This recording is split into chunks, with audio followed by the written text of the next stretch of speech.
소중한 나 무한 행복.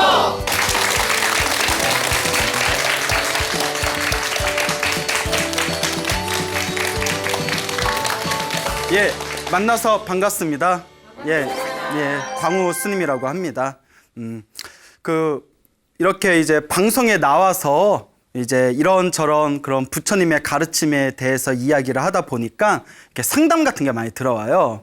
그래서 이렇게 상담을 해드리면 뭐 대부분 이제 상담하신 분들이 좋은 일이 있어서 상담하는 것보다는 답답한 일들이 있어서 상담을 하시는 거지 않습니까? 근데 이제 상담을 하면 제가 이제 말씀드릴 수 있는 결론은 결국 하나밖에 없더라고요. 기도하세요라고. 예, 기도를 하십시오라는 말씀뿐이 제가 드릴 말이 없었습니다. 저희 불교에서는 인생 자체가 불만족의 연속이라고 합니다.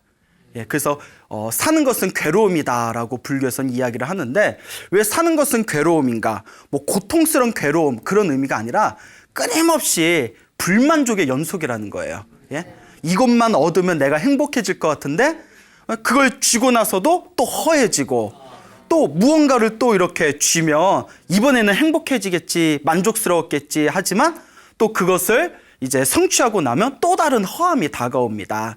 예. 그래서 불교에서는 이 인생이라는 거대한 흐름 속에서 자기 자신의 마음을 잘 다스리는 것을 굉장히 중요하게 여깁니다. 근데 살다 보면 사람이 항상 좋은 일만 일어날 수는 없지 않습니까? 그래서 이제 살다 보면 안 좋은 일도 일어나게 되는데 불교에서는 살아가면서 생기는 모든 괴로움이나 고통에서 벗어나기 위해서 오래전부터 열심히 기도하고 그리고 불보살님의 가피를 받아라 라는 이야기를 자주 합니다. 그래서 오늘 기도를 통한 우리 인생의 괴로움에서 벗어날 수 있는 방법에 대해서 여러분들에게 이제 좀 재미난 이야기를 해드릴까 싶은데요. 여러분들 관세음보살은 다 들어보셨죠? 네. 예, 한국인이라면 뭐 불자냐 불자가 아니냐 절에 다니냐 절에 다니지 않느냐를 떠나서 관세음보살은 모두 다 알 겁니다. 그 관세음보살님의 그 대해서 나와 있는 경전이 관세음보살 보문품이라는 경전이 있습니다. 그래서 우리가 줄여서 관음경이라고 부르는데요. 이 관세음보살 보문품 관음경에 다음과 같은 구절이 나옵니다. 이 무진이 보살이, 무진이라는 보살이 있어요. 무진이 보살이 부처님께 절을 올리고 나서 어째서 관세음이라 부르나이까? 라고 부처님께 여쭈어 봤더니 부처님께서 이 세상의 수많은 중생들이 누구라도 관세음보살님의 이름을 듣고 관세음보살의 이름을 일심으로 한마음으로 부르며 모든 괴로움에서 벗어나게 될 것이다 라는 그런 가르침이 그 관세음보살 보문품에 나와 있습니다. 다 읽어보셨죠? 네. 물어보면 모를 거면서 무조건 대답하고 봐요. 그래요. 다 읽어보셨겠죠? 예. 자, 그래서 이 관음경을 보면 열심히 관세음보살을 부르면 괴로움에서 벗어난다라는 이야기가 있는데 근데 여러분 관세음보살 많이 들어보셨겠지만 관세음보살이 정말 있을까요? 없을까요? 있어요? 봤어요? 그 보지도 않고 있다고 하면 그 막 던지면 안 돼요. 우리가 본 것만 얘기해야지. 관세음보살님이 정말 있냐 없냐 정말 애매한 대답이죠. 내가 직접 봐야 딱 증명을 할 수가 있는데 근데 우리 역사상에 보면 관세음보살님을 실제로 봤다는 분들이 굉장히 많아요. 그 이제 환상일 수도 있지만 관세음보살을 정말 봤고 관세음보살님을 통해서 괴로움에서 벗어났다라는 이야기가 우리 절집에 굉장히 그 재미난 이야기가 많습니다. 수많은 이야기 중에서 오늘 한 몇 가지만 말씀드릴 텐데요. 여러분 대만 아시죠? 네. 대만 가보셨어요? 네. 가보셨어요? 네. 가봤구나. 대만이 굉장히 이제 불교 국가라고 해도 과언이 아닐 정도로 굉장히 그 대만이 그 불심이 깊은 나라입니다.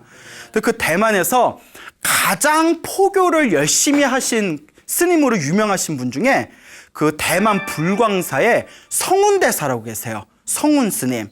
예, 성운대사라고 계시는데 이분께서 나이 9살에 신비한 경험을 하십니다. 그분이 원래 중국에서 사시던 분이었는데 그 나이 9살이면 그 초등학교 한 1, 2학년인가요? 그 이제 하루는 학교에 갔다가 집에 오는 길에 그 강둑이 있었대요. 강둑에서 확 뛰어간 거예요. 빨리 집에 가고 싶어서. 뭐 엄마가 보고 싶었겠죠. 그래서 막 하염없이 막 뛰어가다가 그냥 발을 헛디뎌가지고 강물 속에 풍덩 빠졌대요. 풍덩 빠졌는데 거기에 막 수초 같은 게 있어서 수초가 막 몸에 휘감고 막 진흙 같은 게 몸을 덮어가지고 빠져나오지 못한 채 그냥 물속에 뽀로로로 하고 들어가 버렸대요. 그래서 사람이 아늑해지면서 눈앞에서 갑자기 어머니 모습이 보이더래요. 어머님이 생시처럼 빨리 와 빨리 와 이렇게 손짓하는 게 보이고 어머니 모습이 싹 사라지면서 아주 어두컴컴한 곳에 음침한 묘지가 하나 딱 서 있는 게 보이더래요. 그 물속에서 환상으로. 그게 이제 죽는 거예요. 이야, 얼마나 무서워요, 여러분. 아, 이제 죽는 건가? 하고 이제 강물 속에서 다 이렇게 자기 자신이 완전히 의식을 잃어가고 있는데 순간 환상을 봤대요. 하얀 옷을 입은 여자가 자기를 이렇게 데리고 강 밖으로 자기를 이렇게 끌어주는 그런 환상을 봅니다. 그리고 정신을 차려보니까 자기가 강둑 바닥에 누워있더래요. 어떻게 됐는지 모르지만 그 하얀색 옷을 입은 여자를 보고 그때 때마침 지나가는 마을 사람이 자기가 강둑 바닥에서 다 죽어가는 것을 보고는 급히 자기를 업어다가 집에 데려다 줘가지고 가까스로 살았답니다. 그때 9살에 이 신기한 경험을 하고 나서 삶과 죽음의 그 교차점에 있었지 않습니까? 그러니까 9살짜리가 그 생각이 확 가치관이 바뀌게 된 거예요. 그 어린 나이에. 삶이란 무엇일까? 죽음이란 무엇일까? 몇 살짜리가? 9살짜리가. 어떻게 살아야 잘 사는 것일까? 어떻게 살아야 잘 죽는 것일까? 여러분 9살 때 무슨 생각하셨어요? 예? 막 갤러그, 뭐 스트리트 파이터 뭐 그런 거. 예? 뭐 삶이란 뭘까? 죽음이란 뭘까? 그러다가 어머님한테 자기가 그 환상 속에서 봤던 하얀색 옷을 입은 여자 얘기를 해줬어요. 그 하얀색 옷을 입은 여자가 자기를 꺼내다가 강물 밖으로 자기를 구해줬다. 이게 꿈결인지 실제인지 하지만 분명히 또렷하게 자기가 봤다. 그러니까 어머니가 하신 말씀이 그분은 바로 관세음보살이시다. 여러분 그 관세음보살의 가장 대표적인 상징 중에 하나가 하얀 옷을 입고 계세요. 그래서 백이관음이라고 합니다. 흰 옷을 입고 있다 해서 백이관음. 네가 관세음보살을 본 것이다. 거기 9살짜리 소년이 깜짝 놀라서 관세음보살은 어떤 분입니까? 관세음보살은 이 세상의 모든 중생을 제도하고자 구제하고자 끊임없이 활동하고 계시는 위대한 분이시다. 그분은 남을 돕는 것을 당신의 행복으로 여기는 위대한 분이시다라는 얘기를 듣고 9살짜리가 그래 이렇게 살아야 되겠구나. 드디어 내 갈 길을 알았다. 그러면서 뭐라고 어머니한테 얘기하냐면 몇 살짜리가? 9살짜리가 저도 평생토록 나와 남을 행복하게 해주는 사람으로 살겠습니다. 평생 남을 도우며 살겠습니다. 라고 어머님한테 대답했다고 합니다. 예. 내 아이가 그랬다면 좀 징그러울 것 같지 않아요? 예. 그리고 그분께서 결국 이제 10대에 출가를 하셔가지고 지금은 이제 대만 불광사의 그 대만 불교를 대표하는 가장 큰 스님이 되셨는데 지금 나이가 80이 넘으신 걸로 알고 있어요. 근데 그분께서 그때 9살 때 관세음보살님을 보셨던 그 경험으로 인해서 당신의 어떤 가치관이 바뀌게 되고 출가를 한 뒤에도 위급하고 답답한 일이 있을 때마다 열심히 관세음보살 부르며 알게 모르게 모든 일이 싹 풀리는 그런 경험을 했다라는 이야기를 끊임없이 이제 많은 불자들과 스님들께 관세음보살에 대해서 법문을 하십니다. 이런 걸 보면 또 없다고 얘기하기도 뭐예요? 그렇죠. 근데 이제 다른 나라를 찾아볼 필요도 없이 여러분 만해 한용운 선생이라고 아시죠? 예, 만해 한용운 스님이시죠. 이 만해 스님께서는 자 승려이시고 또 위대했던 시인이셨고 그리고 또 이 나라를 위해서 몸바쳤던 그런 충정 열사셨고 독립운동가셨죠.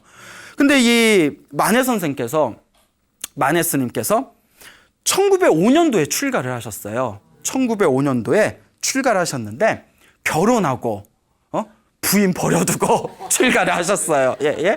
출가를 하셨는데 설악산 백담사에서 출가를 하셨습니다. 백담사 가보셨어요? 예, 절 참 좋죠. 예, 설악산 백담사에 출가를 하신 뒤에 1905년도에 그 다음에 그 백담사 위로 쭉 한참을 뭐 1시간 넘게 쭉 올라가면 산을 타서 올라가면 오세암이라고 나와요. 설악산 오세암 유명하죠?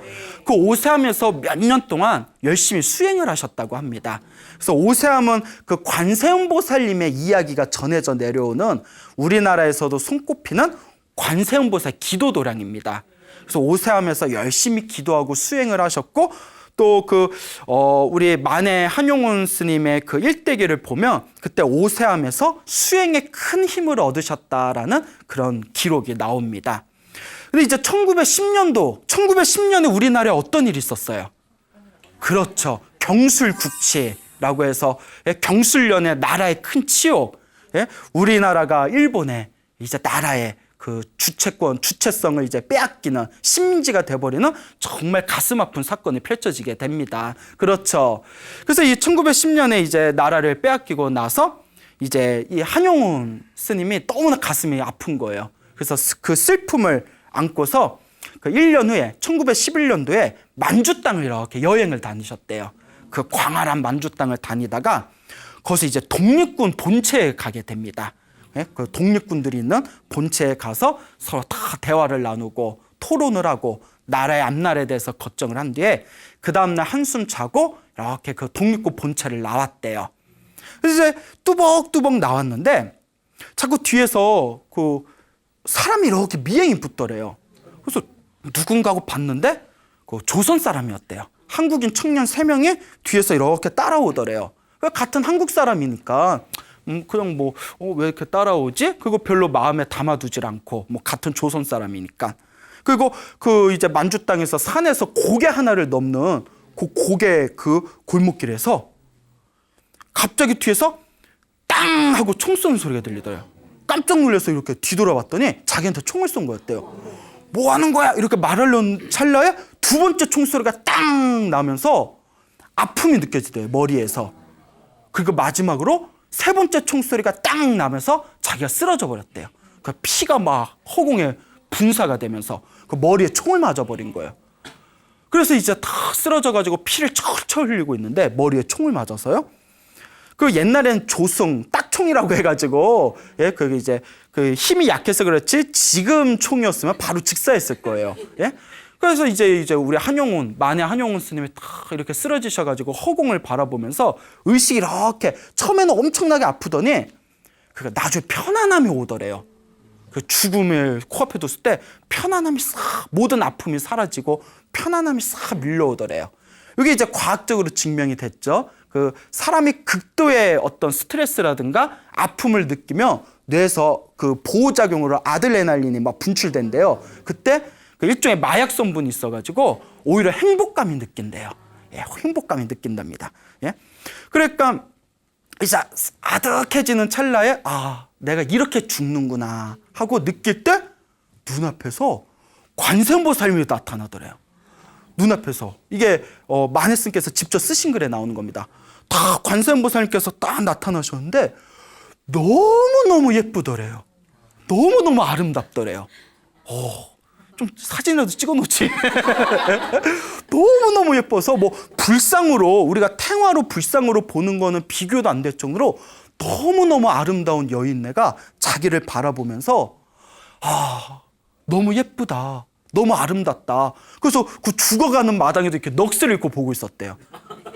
그 관세음보살님이 자기를 딱 보면서 꽃을 들고 있는데 이게 미소를 짓더래요. 빙그레 미소를 짓는데 근데 관세음보살님이 자기한테 미소 지어주니까 기분이 얼마나 좋겠어요. 근데 만해 스님이 성격이 조금 까칠했나 봐. 순간 무슨 생각이 드냐면 그 아름다운 미소를 보면서 이 사람이 죽어가는데 웃고 있어 이런 생각이 들더래요. 진짜 만해 스님 글에 나와요. 순간 자기 화가 울컥 솟구치더래요. 사람이 피 흘리고 죽어가고 있는데 웃고 있어 이렇게. 까칠하죠. 그래서 다 관세음보살이 미소를 지으면서 갑자기 자기한테 꽃을 이렇게 던져주면서 네 목숨이 경각에 걸려 있는데 어찌 그렇게 가만히 있느냐 하면서 자기한테 말을 건네면서 네 목숨이 네 생명의 경각에 갈려 있는데 어떻게 그렇게 가만히 있느냐 하면서 꽃을 자기에다 휙 던져주는 환상을 보게 됩니다. 그 순간 의식이 아득해지면서 스스로 이제 목숨에 신랄이 끊기는 걸 느끼는 찰나에 관세음보살님이 그 말 한마디에 정신이 번쩍 들면서 순간 힘이 확 나더래요. 그리고 가까스로 그 자리에서 일어나가지고 피를 뚝뚝 흘리면서 어떻게 넘었는지 모르지만 산을 하나 넘었대요. 자기가 기어가다시피 해가지고 산을 하나 머리에 총 맞고 산 넘는 것도 보통 일이 아니에요. 예? 예? 우리 같으면 머리에 피 막 풀리고 산 넘어 하면 내가 그냥 죽여. 힘드니까 그냥 죽이라고. 예? 예? 예? 그렇잖아요. 예? 머리에 총 맞아서 산을 하나 넘었으니 평소에 멀쩡해도 산 넘기 힘들어 죽겠는데. 예? 예? 그래 안 그래요? 그래서 이제 산을 하나 넘는데 저게 이제 그 당시에 중국 사람들 마을을 조그만 중국 사람들이 살고 있는 마을에 당도하게 됩니다. 때마침 거기 중국 사람들 모임이 있었나 봐요. 예?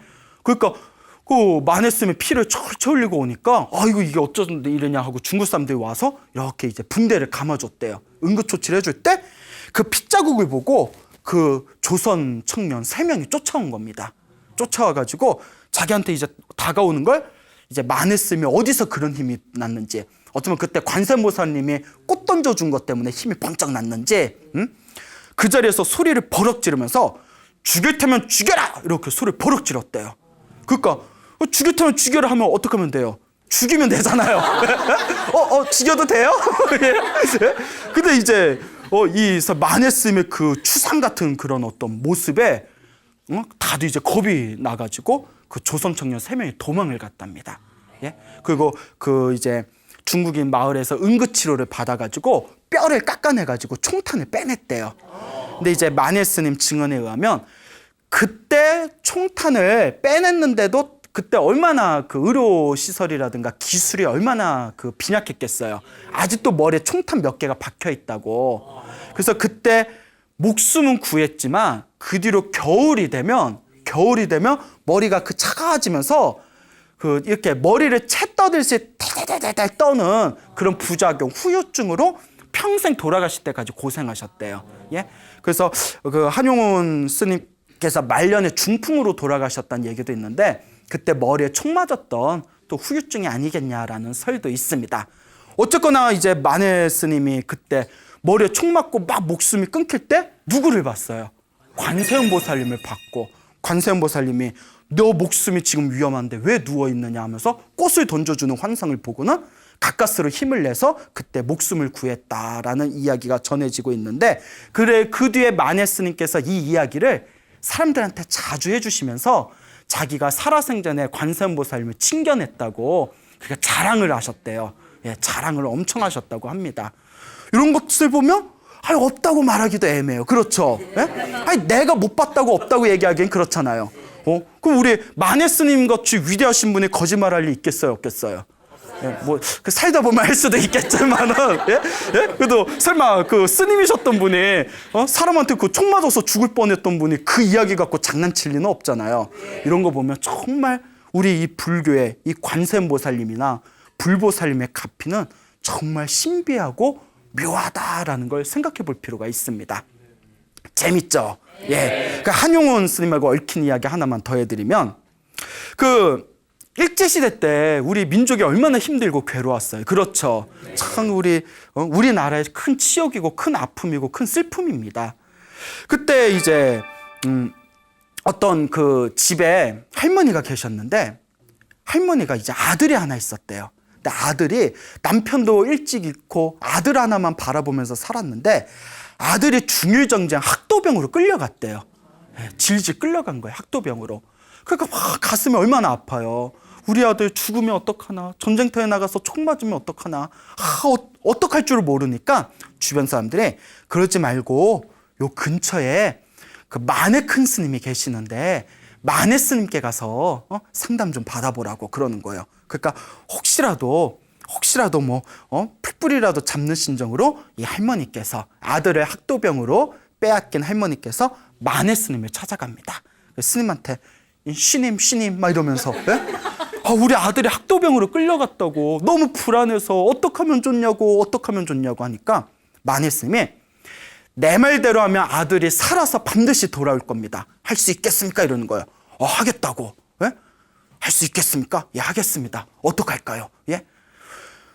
지금부터 아들을 생각하면서 아침에 일어나면 잠들 때까지 관세음보살님을 놓치지 말고 계속 관세음보살님을 마음으로 염불하라고. 예? 근데 여러분 해보면 알겠지만 이게 쉬워요, 어려워요? 어려워요. 내가 오늘부터 관세음보살 기도 열심히 해야지. 밥 먹다 보면 딴 생각하고, 뭐 이렇게 음료수 한 잔 먹다 보면 또 딴 생각하고, 그리고 이제부터 정신 차려야지 하고 관세음보살 하다가 옆에 드라마에서 남자 주인공이 여자 주인공한테 우리 이만 헤어져 이러면 또 쟤들 왜 저래? 또 이러다가 또 딴 생각하고 쟤 왜 저래? 작가가 문제야, 작가가 이러면서. 예? 그러니까 이게 계속 마음을 하나로 모아서 관세음보살 부른다. 이게 쉽다, 어렵다? 어려워요. 그러니까 이제 마네스님이 아들 살리고 싶으면 오로지 아침에 일어나면 잠들 때까지 오로지 관세음보살. 밥 먹을 때에도 관세음보살, 논밭일 할 때도 관세음보살. 하다못해 관세음보살님은 깨끗한 거 더러운 거 가리지 않으신다. 화장실에서 변 보면서도 관세음보살. 스님, 화장실 변독관에서 관세음보살님은 너무 민망하지 않을까요? 아들 살리고 싶으면 변독관에 가서라도 관세음보살 외워라. 되게 재밌으신가 봐요. 예? 그러니까 관세음보살을 계속 외워라 하니까 이 할머니가 옛날 분도 얼마나 순수했어요. 그렇죠. 그러니까 오로지 아침에 눈 뜨면 저녁에 잠들 때까지 관세음보살 불렀대요. 관세음보살, 우리 아들 좀 제발 지켜주십시오.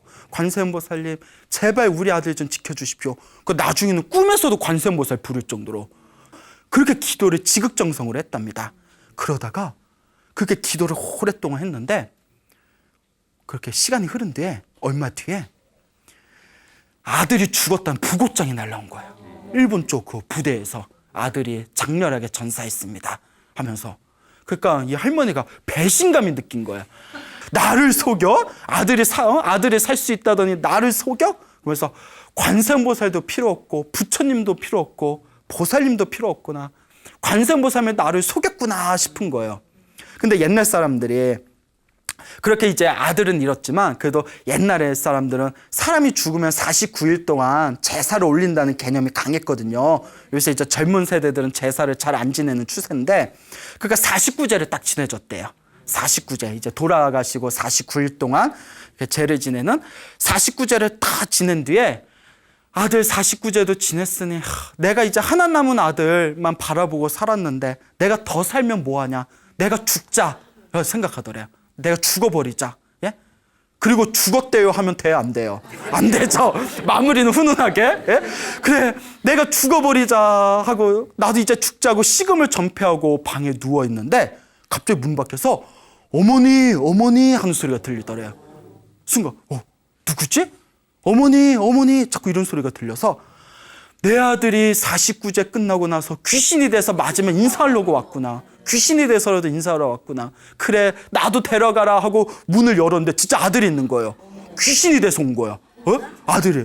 그 가가지고 아이고 귀신이 돼서 왔구나 하고 이렇게 만지는데, 아니 어떻게 귀신이 이렇게 살아있을 때랑 똑같아? 느낌이 이상하더래요. 아니 진짜 그런 이야기가 나와요 거기에. 아니 귀신이 찾아왔는데 어쩜 이렇게 살아생전하고 똑같냐 이렇게 만지니까, 어머니 나 귀신 아니에요. 예? 저 제명이에요. 제명이 이름이 제명이었나 봐요. 예? 그러니까 제명이 못 죽어. 제명이었어. 제명이 못 죽어요. 저 제명이에요 어머니 하는 거예요. 너 죽었다고 부고장이 날라왔는데 너 전사했다고 내가 편지를 받았는데 너 어떻게 됐냐 했더니, 어머니 들어가서 제 얘기 좀 들어보세요. 예? 자세히 들어보세요. 리슨. 예? 그러니까 어머니를 이제 방에 모셔놓고 이야기를 하는 거예요. 이렇게 그때 굉장히 격렬한 전투가 일어나고 있었대요. 그때 이제 밤에 자기 이렇게 보초를 쓰고 있었는데 이제 하루하루 이제 두려움에 떨면서 보초를 쓸 때 멀리서 제명아 하고 어머니 목소리가 들리더래요. 그 만주 쪽 땅에서. 어머니가 내가 너무 엄마가 보고 싶으니까 환청이 들리나 보다. 그거 있는데 제명아 엄마야 엄마 자꾸 이게 들린더래요. 그래서 정말 엄마가 찾아왔나? 근데 너무 생생해가지고 이게 진짜 찾아오신 거든 아니면 내 환청이든 내가 이 소리를 따라가 봐야겠다. 내가 내 눈으로 확인해야 되겠다. 엄마 목소리가 너무 생생해서 어머니 하고 이제 보초 이탈을 했대요. 예? 일단 어머니 찾아야 될까. 근데 어머니 어디 있어요? 가니까 제명앙 하면서 목소리가 자꾸 멀어지더래요. 그 멀어지는 목소리 계속 찾아가는 거예요. 예. 멀어지는 목소리를 찾으면서 어머니 어디 있어요? 어디 있어요? 근데 계속 멀리서 제명앙 이러면서 에코가 에코가 쫙 퍼지면서 어디 있어요? 어머니하고 찾아가는데 제명아 하더니 목소리가 이렇게 사라지더래요. 예? 한 새벽에 한참을 찾았는데 이게 환청이었나 보다. 환청이.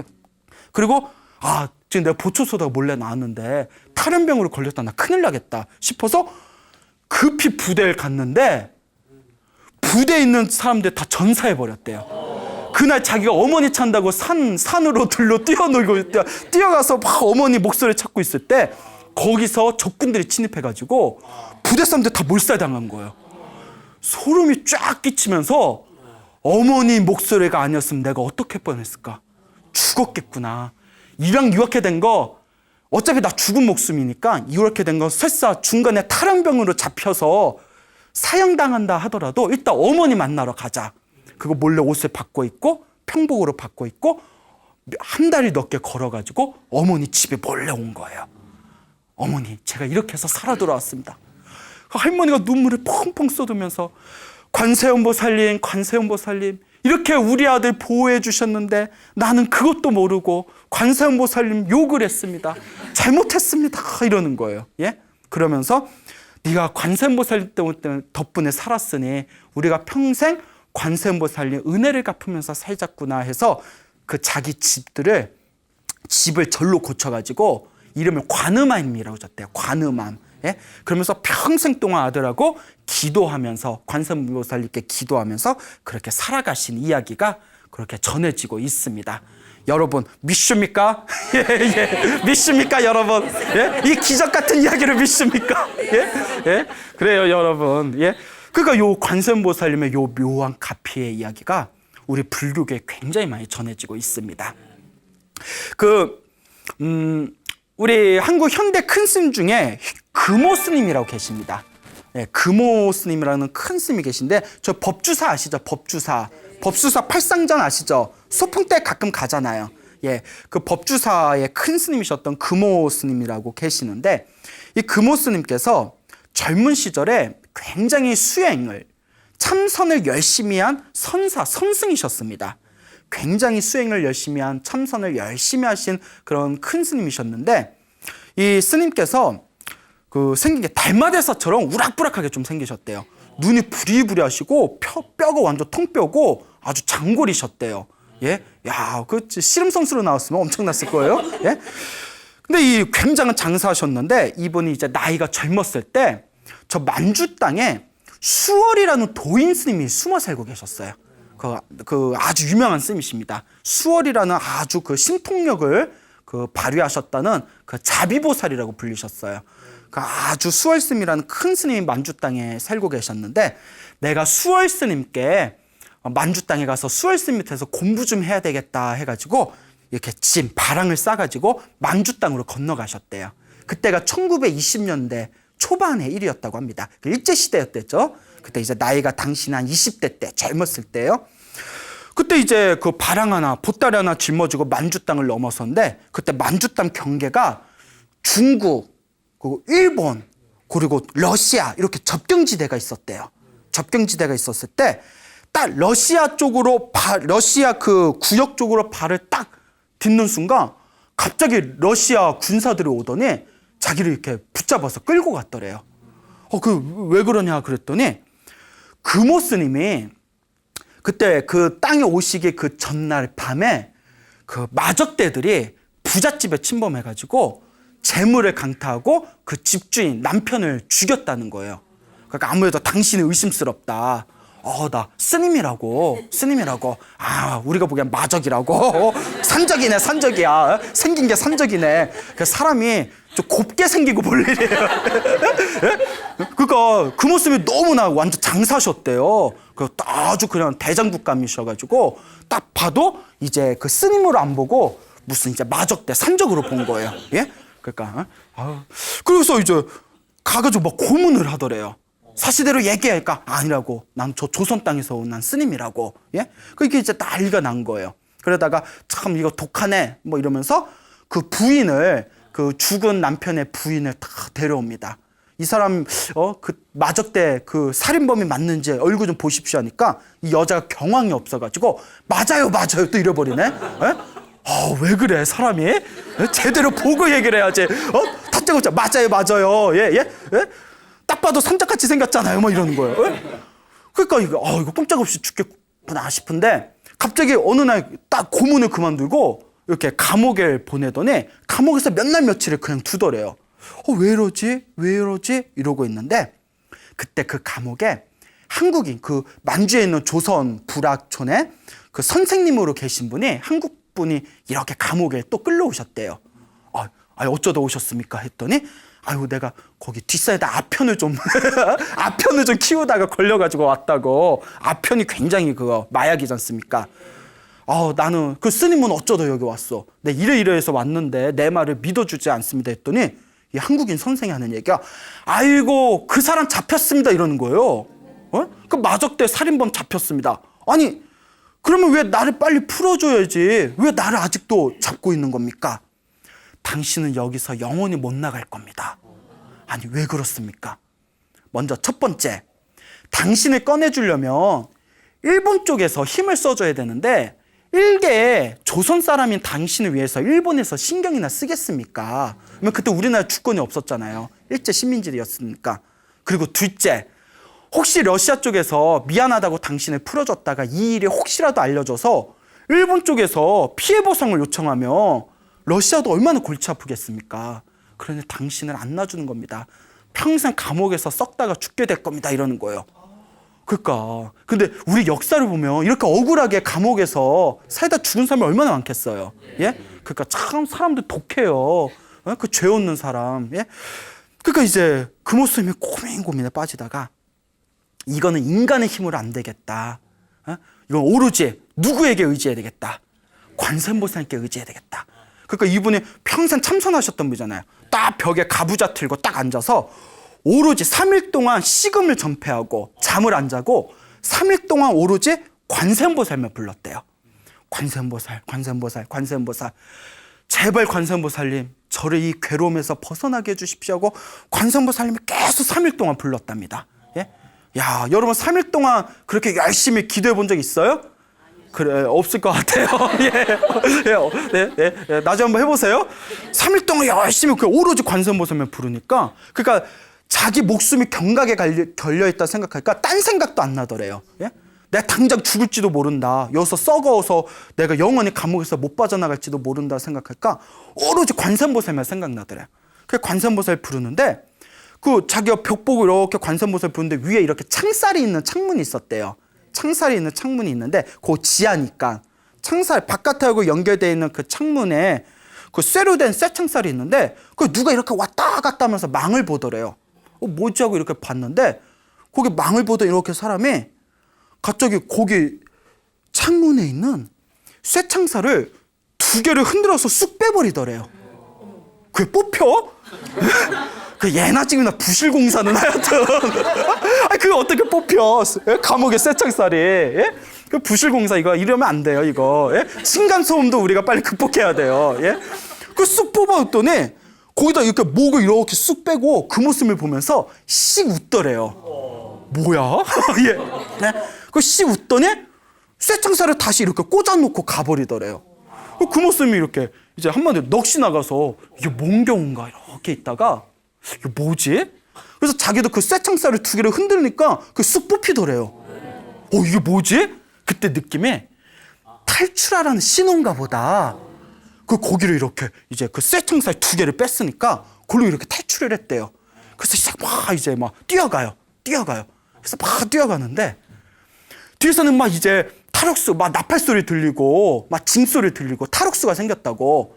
근데 러시아 군사는 막 말 타고 다니잖아요. 금오 스님이 아무리 천하의 장사지만 가다 보면 힘이 떨어지잖아요. 그래서 산에서 이렇게 길을 잇고 있을 때 눈앞에서 러시아 병사를 만나게 됩니다. 딱 만나요. 러시아 병사가 딱 만나니까 금오 스님이 깜짝 놀라가지고 어버버? 하고 뭐 어쩔 줄 모르고 있는데 이보시오! 하더니 러시아 병사가 혹시 탈옥수 못 봤어? 이러는 거예요. 이렇게 얘기해요. 당신같이 생겼는데 혹시 못 봤어? 이러더래요. 이거 금오스님 이야기에 나와요. 예? 예? 지금 이게 웃자고 한 얘기가 아닌데, 예? 이게 굉장히 비장한 이야기인데, 막 손에 땀을 줘야 되는데 자꾸 코미디화 되고 있어서, 예? 예? 이보시오, 당신같이 생겼는데 혹시 탈옥수 못 봤어? 그러니까, 그 뭐라고 했어요, 금오스님이? 예? 예? 난데요? 뭐 이럴 수 없잖아. 예? 예? 전데요? 예? 예? 못 봤는데요? 이랬더니, 그 탈옥수가 탈옥을 했으니까, 흉악한 범죄자가 탈옥했으니까, 당신도 몸 조심하시오 하고 휙 가버리더래요. 순간 감옥에 있어서 막 봉두남발에 산발하고 막 턱수염 났고 옷은 다 해졌는데 자기를 코앞에 보고 탈옥수 못 봤냐고 하더니 못 봤다니까 그냥 가버리는 거예요. 이게 관세음보살 값인가 보다. 그때 막 눈물이 확 솟구치더래요. 이런 기적이 어딨냐. 그래서 그냥 어떻게든 그때 이제 위험을 넘겨가지고 결국 만주 땅으로 이제 넘어가서 그 수월 스님이 계시는 봉청이라는 지역에 들어가서 수월 스님을 1년 동안 모시고 수행을 아주 열심히 했답니다. 그 나중에 이제 한국 땅으로 다시 이제 무사히 오셨는데 그 뒤에 당신의 제자들한테 항상 이 이야기를 해주셨대요. 이거 내가 직접 겪은 이야기다 이야기를 해주시면서 너희 참선하는 스님도 가끔씩 이렇게 기도하는 것도 필요하다 하면서 너희들도 수행하다가 수행이 안 되거나 예?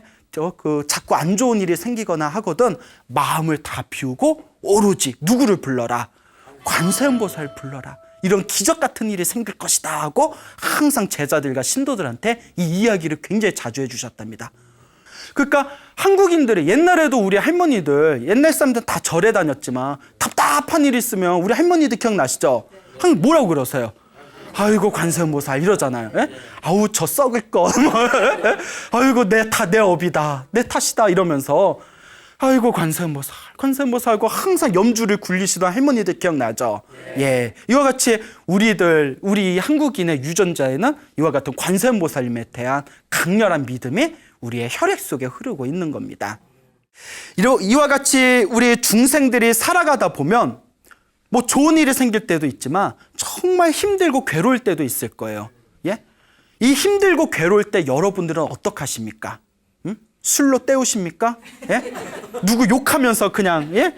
누구 원망하면서 스스로 가슴을 치면서 그냥 시간을 보내고 계십니까?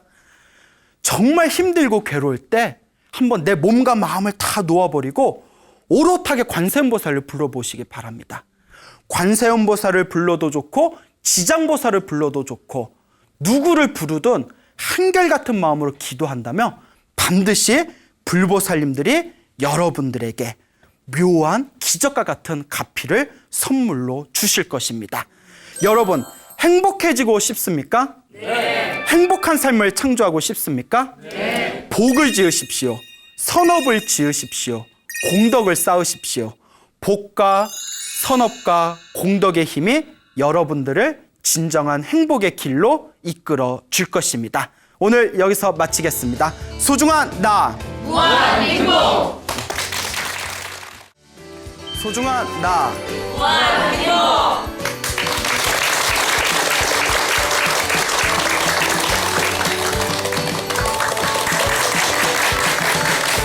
예, 만나서 반갑습니다. 광우 스님이라고 합니다. 그 불교에서 가장 중요한 수행의 한 형식으로서 기도라는 게 있습니다. 여러분 뭐 기도합시다 다 들어보셨죠? 네. 근데 우리 불교가 2600년의 역사를 가지고 있는데 2600년의 역사를 통해서 얼마나 많은 고통이나 괴로움을 느끼시는 수많은 중생들이 우리 불교의 의지를 해오지 않았습니까? 그래서 부처님의 가르침에 의지하면서 많은 분들이 실제로 기도를 하십니다.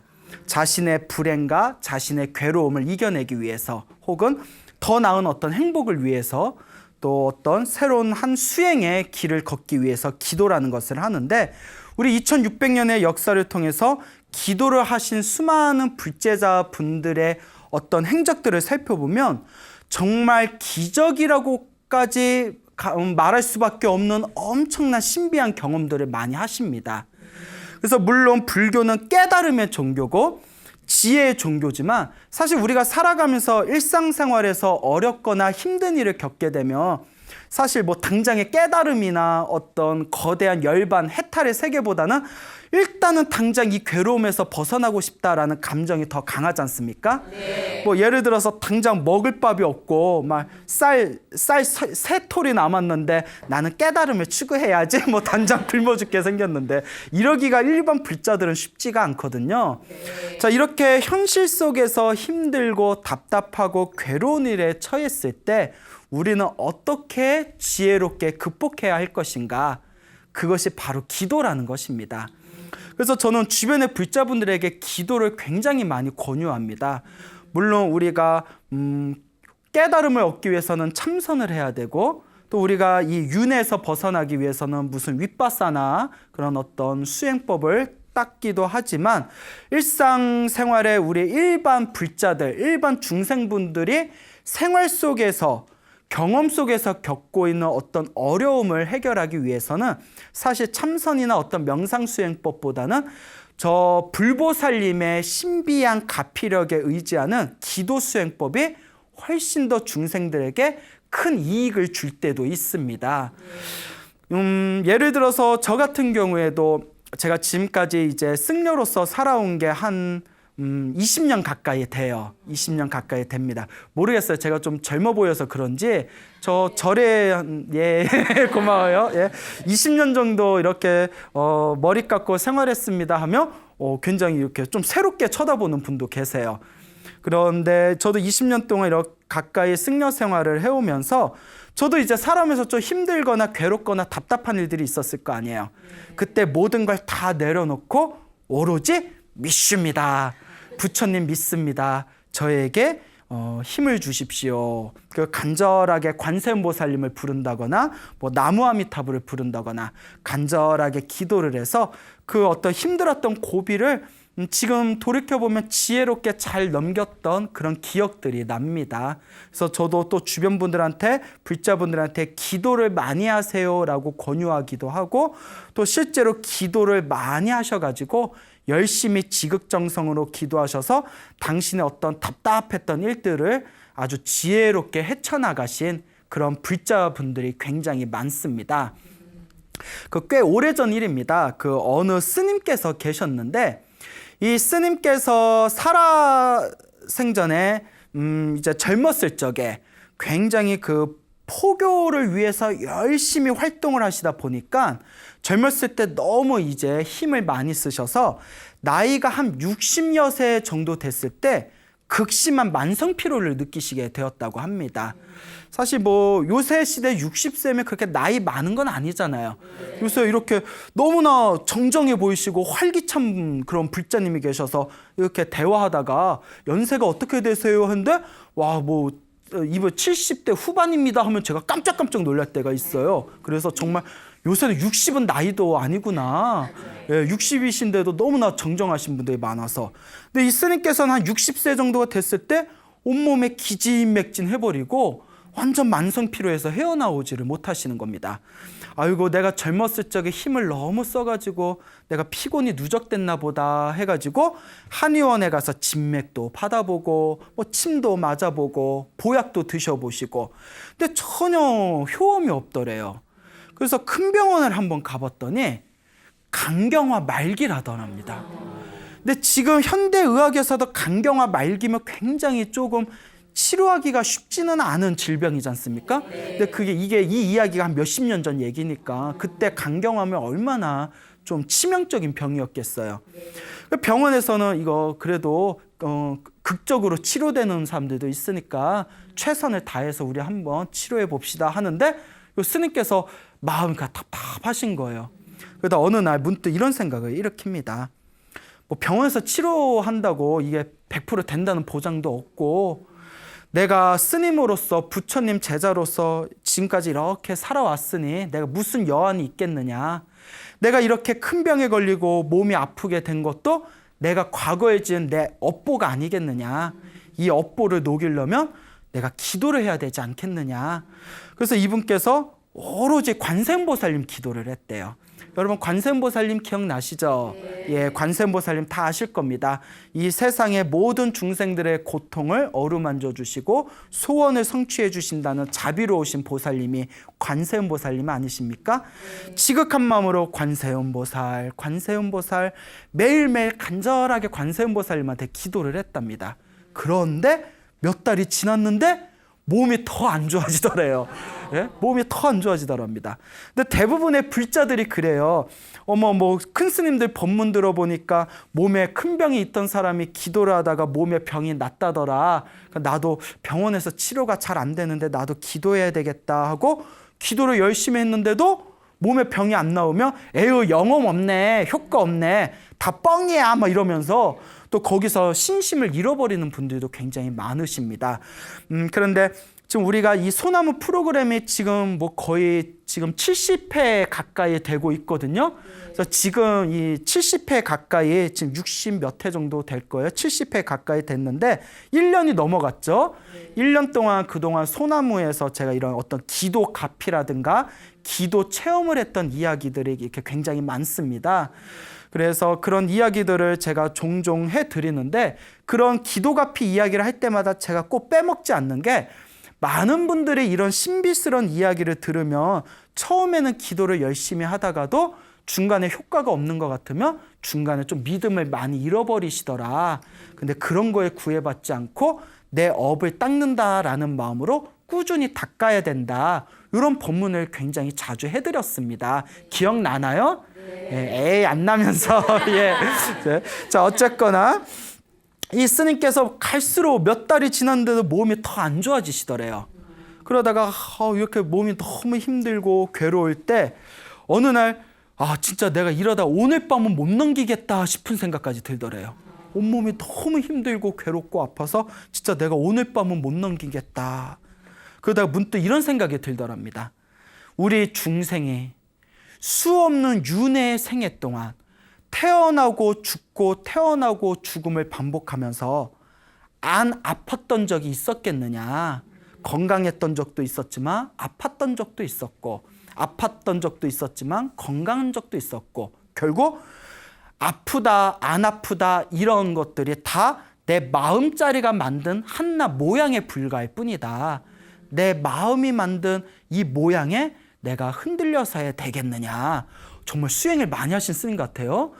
자 그러면서 억지로 몸을 일으켜서 법당에 혼자 다 앉아가지고 눈물을 주르 흘리면서 거룩하신 부처님, 제 이 기도의 공덕으로 제가 지은 모든 일체 업보가 다 소멸되고 이 기도의 공덕으로 저도 반드시 성불하여지이다.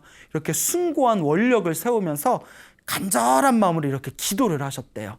다 법당에 앉아서 기도를 하고 있을 때 갑자기 어디서 여자 목소리가 들리더래요.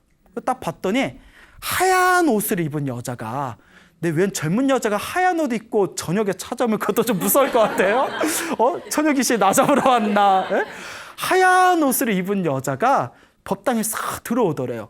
근데 스님이 딱 보고 어디서 많이 본 것 같더래요. 어디서 많이 봤는데 어디서 봤더라? 근데 그 신도분이 스님 기도하시는데 혹시 상담 부탁드려도 될까요? 이러더래요. 이제 스님이 어쨌거나 이제 절에 찾아오신 불자니까 예 그래요 상담합시다 하면서 이제 요사체에 갔는데 스님 요새 많이 편찮으시다고 들었습니다. 건강은 어떠십니까? 이러더래요. 예 지금도 좀 많이 몸이 안 좋습니다. 이러니까 그 흰옷을 입은 여자가 스님 아프신데 좀 한번 봐도 될까요? 이러더래요. 그러니까 왜 여자가 그 아픈 데를 이렇게 봐도 되겠습니까? 하면 그 우리 같으면 왜요? 막 이럴 텐데 어머 왜요? 근데 이제 그 스님께서 이제 자연스럽게 이렇게 이제 간이 있는데 그 오른쪽 이렇게 갈비뼈 있는 데겠죠? 이렇게 보여주니까 그 이렇게 만져보더래요. 젊은 여자가 그것도 왜 만져? 스님 몸을. 그렇죠. 아니, 말하면서 내가 이해가 안 되네. 아, 스님 몸을 왜 만져? 그 스님 몸을 이렇게 만지더니 이렇게 품에서 약을 꺼내면서 스님, 동그란 뭐 청심환처럼 생긴 동글동글한 환약을 꺼내서 요거 꼭꼭 씹어 드세요 이렇게 주더래요. 근데 여러분, 이제 중요한 게 우리가 누가 모르는 사람이 약 주면 함부로 먹으면 돼요, 안 돼요?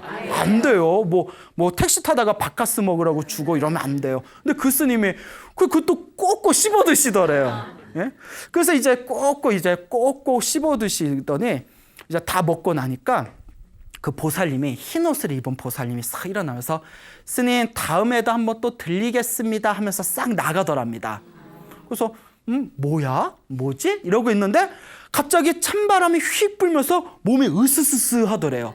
몸이 춥고 으스스해서 차가워 하고 정신을 차려봤더니 자기 그 법당 안에 앉아 있더래요. 그 법당에서 기도하다가 잠깐 꿈을 꿨던 거예요.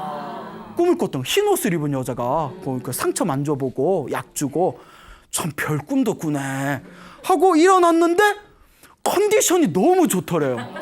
머리가 맑고 컨디션이 너무 좋아서 뭐지?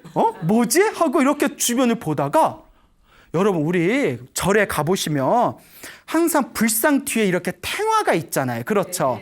탱화 뒤에 보면 이렇게 보살님들이 그려져 있잖아요. 거기에 하얀 옷을 입은 관세음 보살님 그림이 그려져 있는데 꿈에서 보면 그 여자라는 거예요. 그러니까 어디서 많이 봤지? 어디서 봤어요? 부처님 뒤에 탱화에 흰 옷을 입은 백의관아, 하얀 옷을 입은 관세음 보살님의 모습을 꿈에서 봤던 거예요. 그리고 그 뒤로 강경화가 나와버렸대요. 믿습니까, 여러분? 예? 믿습니까, 여러분? 이게 관세음 보살님의 가피라는 겁니다. 정말 놀랍지 않습니까? 예, 이야기를 하면서도 저도 이 이야기를 접할 때마다 정말 내면에서 어떤 소름 같은 게 올라오는 때가 있어요. 정말 신비로운 이야기가 아닐 수가 없습니다. 자, 이와 같이 우리가 간절한 마음으로 관세음보살을 부르든 뭐 아미타불을 부르든 지장보살을 부르든 누구를 부르든 효과는 사실 같습니다. 근데 우리 한국인들은 기본적으로 어느 보살님이 익숙하죠? 관세음보살님이 익숙하죠. 그래서 불교를 모르는 분들도 뭐 문수보살, 보현보살, 뭐 지장보살 하면 잘 몰라도 관세음보살 하면 웬만한 사람들은 다 알지 않습니까? 그래서 옛날부터 많은 분들이 지극한 마음으로 모든 걸 다 놓아버리고 열심히 불보살님의 부르면서 연부를 하신 분들이 이와 같은 기적 같은 신비로운 효능과 효과를 보신 분들이 굉장히 많다라는 것을 제가 여러분들한테 끊임없이 강조를 해드리고 싶습니다. 지금부터 한 4, 50년 전 일일 거예요. 좀 오래됐죠? 한 40년 전쯤 일이나요? 4, 50년 전쯤에 보현심이라는 법명을 가진 불자님이 계셨대요. 보현심. 그래서 이 불자님께서 이제 여성 불자분이었는데 신심이 굉장히 지극하셨답니다. 아주 불심이 지극한 불자님이셨는데 이분이 45살이 됐을 때 일이라고 합니다. 45살이 되었을 때 당신이 그때 내가 이번 한 생을 살아가면서 부처님 은혜를 갚으려면 어떻게 해야 될까 고민을 하다가, 그래, 내가 먼 훗날에 이 땅을 떠나더라도, 이 사바세계를 떠나더라도 다른 불자들이 부처님과 인연을 맺을 수 있도록 내가 경기도에 어디 조그만 마을에다가 내가 절을 하나 짓자, 조그만 절을 하나 짓자라는 그런 마음을 일으키게 됩니다. 그래서 이분께서 이제 그 조그만 경기도의 한 이제 마을에다가 이제 법당도 하나 이렇게 지어놨대요. 법당을 지어놓고 이제 불사를 본격적으로 시작하려고 마음을 먹었을 때 자기하고 친분이 있는 어느 분께서 그 이제 뭐 그 암 검진을 받으셨대요. 이제 암 검진을 받으시고 암 검진 받은 그 친구분이, 야, 요새 세상 일은 몰라, 나 받는 김에 너도 좀 받아봐, 받으면 좋잖아 해서 친한 친구가 그렇게 권유를 하길래 그때 자기 45살이었을 때 그 친하게 지내는 큰 그 대학병원에 그 유명하신 교수님하고 이제 인연이 돼가지고 그 건강 검진을 받았는데 결과가 자궁암이 나왔대요. 자궁암. 그래서 그 당시 4, 50년 전이면 지금도 암 고치기 엄청 힘들잖아요. 그 당시 자궁암이니까. 그 의사가 이렇게 정밀검진을 다 한 뒤에 수술을 합시다라고 의사가 이야기를 했답니다. 수술을 합시다. 고민 하더래요. 이분이, 이 보현신 보살님이. 그러다가 문득 왠지 부처님한테 그냥 기도하고 싶은 생각이 들더랍니다. 그래서 이제 몸에 이제 의사가 권유한 대로 이제 수술도 하는 게 맞겠지만 그냥 다 모든 걸 놓아버리고 오로지 부처님한테 기도하고 싶다라는 그런 생각이 들더래요. 그래서 이분께서 전국의 사찰을 돌면서 전국의 이름만 대면 알만한 크고 작은 모든 사찰들을 이제 당신의 여행을 떠나면서 절에서 열심히 기도를 올렸답니다. 근데 기도를 올리면서 절대 자기 병이 낫게 해주세요라는 기도는 올리지 않았답니다. 오직 부처님, 살면 살고 죽으면 죽는 거 아니겠습니까? 다만 저 죽기 전에 제가 시작한 이 불사, 이 절이 완공되게 해주시옵고 저랑 인연 있는 우리 신도분들과 불자님들이 큰 복을 얻게 해주십시오. 오직 그것만 기도했대요. 제가 지금 짓고 있는 우리 절, 제가 지금 불사하는 절이 완공이 잘 되게 해주시옵고 도움을 주시옵고 우리 신도분들, 불자님들 복받게 해주세요라는 기도만 하고 자기 병이 낫게 해주세요라는 기도는 아예 꺼내지도 않았대요. 그것도 참 대단하죠? 그렇게 계속 기도를 했답니다. 그리고 그분 고향에 저 남해 보리암 쪽에 고향이 있었대요. 보리암 아세요? 보리암? 예. 그도 아시네. 그 보리암에 관세음보살님의 가피가 있다는 유명한 도량이지 않습니까? 그래서 남해 보리암에 가서는 3일 동안 거의 잠을 자지 않고 철야로 3일 동안 관세음보살님 기도를 했대요. 그래서 계속 관세음보살 연불을 하다 보니까 나중에는 그냥 차를 타고 가만히 앉아 있어도 저절로 관세음보살 연불이 나왔답니다. 그렇게 전국의 크고 작은 기도 도량을 돌아다니면서 오직 기도만 올렸대요. 하지만 병이 낫게 해주세요라는 기도는 안 올렸답니다. 오로지 제가 이 세상을 떠나기 전에 부처님 도량 짓는 거 제발 도와주십시오라는 공적인 공심의 마음으로 기도를 했는데 자기가 그때 검진을 받은 게 3월 달이었대요. 그리고 그 뒤로 6개월 동안 전국을 돌면서 열심히 기도를 해서 한 9월 달이 되었을 때 의사가 연락이 왔답니다. 우리 이 정밀검진 다시 한번 받아봅시다.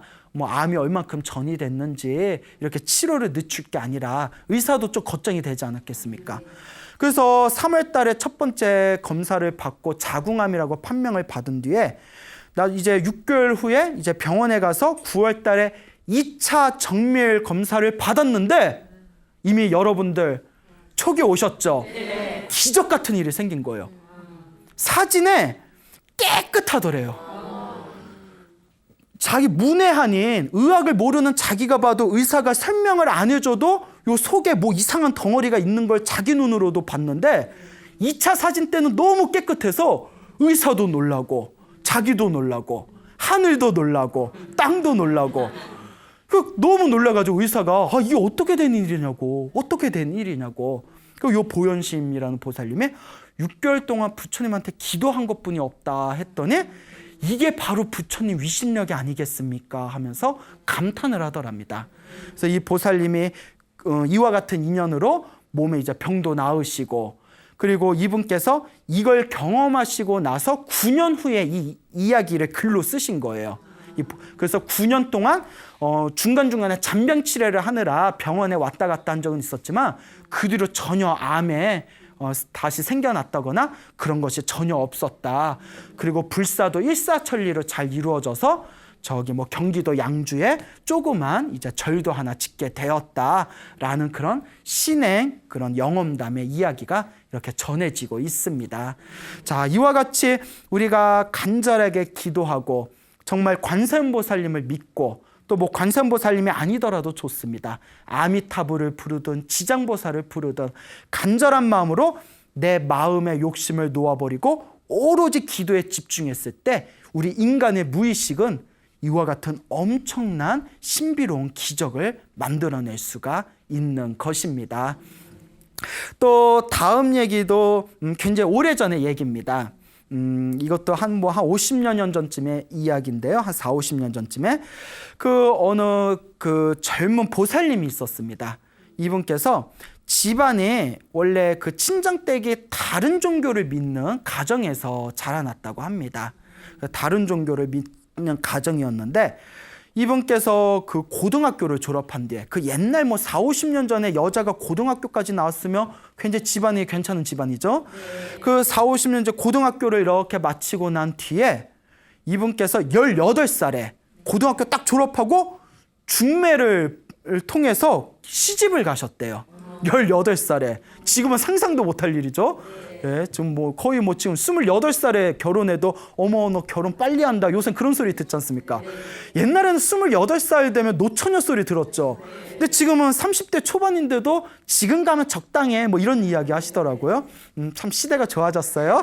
자, 그래서 어쨌거나 이분이 고등학교를 졸업하고 18살에 결혼을 하셨는데 어느 날 시어머니가 집안이 좀 좋은 집안이었나 봐요. 시어머니가 딱 부르더랍니다. 시어머니가 부르더니 내가 너한테 할 얘기가 있다. 유언이라고 생각하고 잘 들어더라. 우리 집안은 대대손손 불자 집안이다. 불교 집안이다. 그러니 너도 불자가 돼야 된다. 근데 우리 집안의 정통을 따라라. 라고 이렇게 딱 엄명을 내리시더랍니다. 지금 같으면 뭐 상상도 못할 일인데 옛날 분들은 그런 어떤 시어머니 말 한마디면 정말 너 죽어 하면 막 이렇게 죽는 신용도 한번 해드리고 뭐 그랬던 시대지 않습니까? 물론 그 시대가 아름다운 시대는 아니지만 옛날에 고부 간의 관계가 굉장히 엄격했지 않습니까? 그럼 뭐 18살에 시집 와서 뭘 알겠어요? 시어머니가 우리 집안은 정통 대대로 불교를 믿으니까 너도 절에 다녀 하면 뭐 그렇게 따라야지. 근데 굉장히 이제 그 젊은 보살님이 세대기 굉장히 착했나 봐요. 그대로 동서들을 따라가지고 그 잘 절이 뭔지도 잘 모르면서 절에 열심히 다니면서 그 신행생활을 했답니다. 그리고 시어머니는 그렇게 2년 후에 세상을 떠나셨대요. 79살에 이 세상을 떠나시게 되고 그리고 이제 시어머니의 유언 같은 말씀이다 생각하고 그것도 좀 착하죠. 얼마든지 시어머니 세상 떠나셨으면 안 가도 될 텐데 시어머니가 유언이라고 하고 말씀하신 건데 내가 따라야지 하면서 동서들하고 절을 열심히 다녔답니다. 근데 절에 다니면서도 스님들 뒤에서 스님들이 기도할 때 뒤에서 막 절하고 스님들 이렇게 연불 하시면 같이 연불을 따라하면서도 자기가 왜 절에 다니는지 불교가 뭔지 전혀 마음에 와닿질 않더래요. 그러니까 자꾸 자기가 몇 년 동안 절에 다녔는데도 껍데기 불자 같은 느낌이 들더랍니다. 그러다가 이렇게 자기가 어느 날 집에 있었을 때 그러니까 여기 이분이 이제 전생에 불법하고 부처님 가르침하고 인연이 있던 거예요. 이분이 고등학교 때 동창이었던 친구가 있었답니다. 이 친구분께서 일제 남편을 잃었대요. 그 남편의 잃은 상실감을 채우기 위해서 그 뒤로 불교 공부를 엄청 열심히 하셨답니다. 근데 불교 공부를 열심히 했던 그 동창이 자기가 이제 뭐 시집을 와서 절에 다닌다는 얘기를 듣고 아무 말도 없이 집에 쑥 찾아오더래요. 집에 쑥 찾아와서 자기가 가지고 있는 책 2권, 불교 책 2권을 이렇게 선물하더니 아무 말도 없이 또 휙 가더래요. 뭐 차라도 한 잔 마시고 가지. 예? 책 2권을 딱 선물하고 이렇게 휙 가버리니까 어쨌거나 동창이 자기 절에 다닌다는 소식을 듣고 읽어보라고 일부러 책도 갖다 줬으니까 그 불교 서적을 그 2권을 딱 읽는데 너무 재밌더라는 거예요.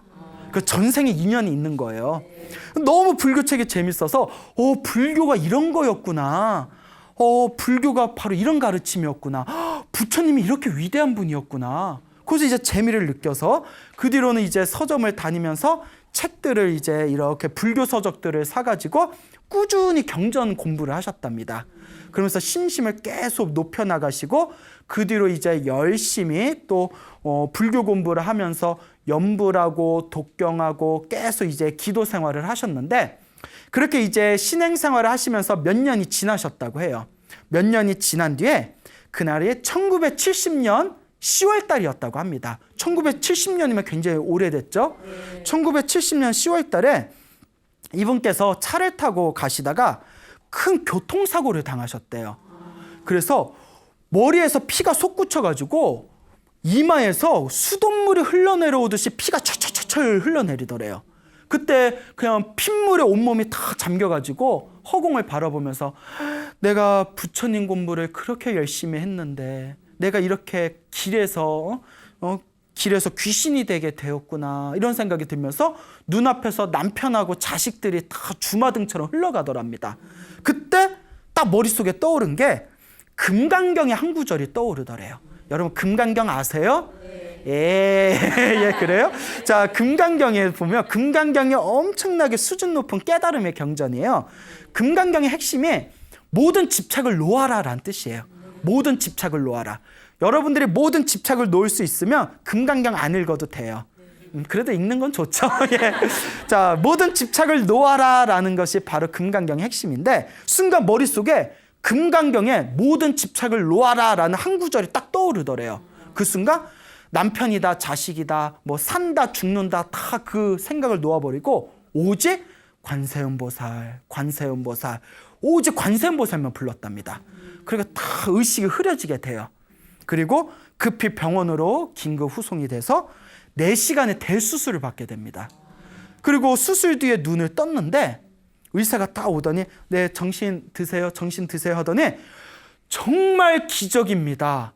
정말 대단합니다. 아, 정말 이상하네 이러더래요, 의사가. 그래서 아니 왜요 하니까 엄청나게 큰 사고를 당해서 머리에 유리창들이 박혔는데 이 정도면 뇌막이라는 게 있대요. 뇌막. 뇌막을 뚫어서 뇌에 엄청난 손상이 갔을 텐데 보통 경험상 이 정도 사고면 100명 중에서 한두 명 살아나기도 힘들다고. 그런데 신기하게 그렇게 머리에 유리창이 박혔는데도 하나도 그 유리들이 뇌막을 뚫지를 않았다는 거예요. 엄청나게 큰 사고였는데도 의외의 경상이었다는 거예요. 정말 신기하고 정말 대단합니다. 정말 기적입니다 라는 말을 듣고 이 누워있는 이 젊은 보살님이 가슴이 울컥거리면서 다 누구의 값이구나. 아, 부처님의 값이구나. 관세음보살의 값이구나. 그때 내가 산다 죽은다 다 놓아버리고 오로지 관세음보살만 불렀는데 나에게 이와 같은 값을 주셨구나라는 엄청난 신행적인 어떤 체험을 하시게 되었다고 합니다.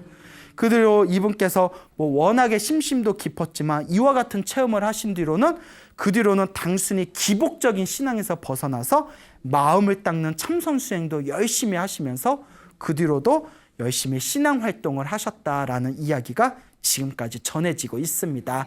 여러분 믿습니까? 네. 이와 같이 여러분들도 이런 이야기를 귀로만 듣고 아이고 신기하다. 아이고 참 뭐 재밌다. 와 무슨 이야기 속으로 듣는 것 같다.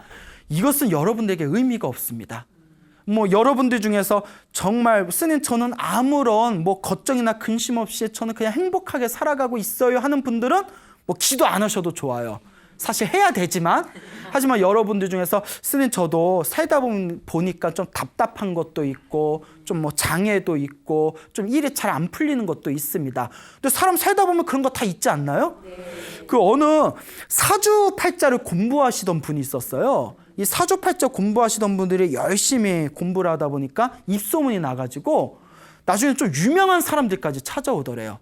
근데 그분이 유명한 사람들 상담을 받고 나서 딱 깨달은 게 와 세상에 밖에서 보면 저렇게 아무 걱정 없이 행복하게 보이는 사람들도 다들 자기들만의 엄청난 고민들을 안고 있구나 라는 걸 깨달았다고 합니다. 그러니까 우리가 너무 이렇게 막 부러워할 필요 있어요? 없어요?